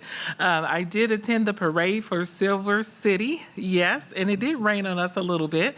I also attended some games, and it was really nice because when I go, I try to take my family with me and just have conversations with the staff. I don't go to games just to sit, but I'm there to also help take tickets, to be there, so that when parents see my face, they know, yes, you elected me, yes, I'm out here in the cold, and yes, I am supporting you. I do want to brag on Quindaro. I went there to the third grade planning period, in which they had their books open, paper on the wall, planning out how to teach our kids to the standard and beyond, how they could challenge the kids to not only look at their environment and how they could bring a story to life, but how does that fit into your everyday life? So sure, you can have a book. How does that fit in your book? But what about the community? What story does your community tell right there on Quindaro? The history, the legacy, and then is it a folklore? Is it a fiction, nonfiction? I got excited. I'm like, hey, they really energized me. So I want to brag on Quindaro. They're doing a great job in really strategizing to bring their kids to light. Also, student success on Saturday. Dr. Faust and I and staff at Schlegel, we got in those cars, and other cabinet members, we got in those cars, and we drove to houses to try to save our students. One student was only a credit or two or away from graduating, and they dropped out of school. You imagine how that family may not have known how close they were to graduation. So I continue to say thank you to Dr. Faust and his cabinet for thinking outside of the box. We can no longer think outside of the box and allow our children to fail or think that 10% or even less than 20% is acceptable, because the community is saying no more. And I just really am excited about the great things to come, and thank you for inviting the board. Of course, you know that we're the board and we didn't have to be invited to go out there in the rain or to go walking with you, but please keep us updated, because that way we're able to pull from both ends, because any comment or question or what have you that I get, I surely include Dr. Faust in it with names, information, dates, et cetera, so he can know what my constituents or our constituents are saying. If they take time out to email or write a 2-page paper concern, then you are being heard, you are being listened. So continue to do positive and negative publicity of us. Sometimes the negative publicity allows us to see, okay, this is not what maybe is going right. But there also needs to be that balance of positive, because sometimes people only complain when there's something to complain about. But we need to make sure our students see there's many great things happening right here in our district that we could be proud of. So that's what I want to say. And I did not wear tennis shoes. That's not part of my decor at work. We could not wear tennis shoes. But I will make an exception and wear them on to the board meetings, because I want to keep running. Okay. Anyone else? Well, I attended the JAG induction ceremony with Miss Drew at Wyandotte, and the Attend to Achieve fair at the South Branch Library last week. It was very energizing to see all of the community partners come in to help support our kids. We had the homecoming parade at Wyandotte and the homecoming football game. Someone was playing in the band. I don't know who that strange person was. He was a little bit offbeat. We had the Gloria Willis ribbon cutting, which was marvelous. Football games. Actually, this last game that was at Schlegel was against, who did we play? We played Harmon. And it went into overtime. Yes, it was good. So I don't remember the score, but 6-12. I was there. Tomorrow, I will be in Topeka at a KSAB workshop about the new accreditation standards for the state of Kansas schools. And then at the end of the month, I'm going to the Developing Cultural Proficiency workshop. I believe Ms. Drew's going with me. I just encourage everybody to get out and see our kids. It's, drop in the school, look at the calendar, go to an event. Even if you don't want to stay for the whole game, stay till halftime. Some people, 9 o'clock, they're ready for bed. And some of us wake up at 9 o'clock. So that it is really great to see our parents out there and how proud they are of their children. And that is the biggest mood lifter you can have, is to go out and be with our kids and their parents. So I'm sure I forgot something, but that's just the important part, is being with our kids. Thank you. Dr. Nguyen? Thank you. The meeting with, this will disappoint you temporarily, Dr. Faust. The meeting with the Fort Hays person had to be rescheduled. So that's still I think, was that number 3? Number 3, cooperation is still on hold. I didn't have the opportunity to attend the JAG-K, but I met with Chuck Knapp about the funding for JAG-K. And it's going to, like everything else, be a challenge, because DCF has canceled some grants, and you say one door closes, another door opens. Well, those other doors are just ajar right now. So we had that discussion as far as future for JK. Great library in the park, no rain, but got to Silver City Days after the parade, but before the rain. And it was like 2 seconds, and then rain came and chickened out. So great week, and still a lot of activities. So thank you. Thank you. I didn't say it at the beginning, but I would like for us to have a moment of silence for the 4 young people who died over the weekend. And those are some of our kids, their parents, and our kids go through a lot. But just to think about them in a positive note, and to have good thoughts for their family so that they can endure and make it. So if we could, just a moment, should have done it at the beginning. I apologize, but we do want them to know, because that's a part of us, that we do care.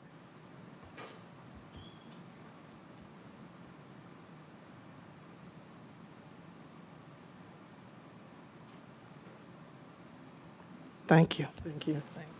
Okay. With that being said, we'd like to thank everyone for coming out with us today and being a part of this. To the board, want to have you focus on some things. We talked about a lot today, and one of the things I was looking at is under our board policies, Principle 4 on positive relationships. And I just wanted to point out a couple of things to you, and I will be bringing them up at a later date, but want to make sure that we try to continue to seek ways to turn obstacles into opportunities.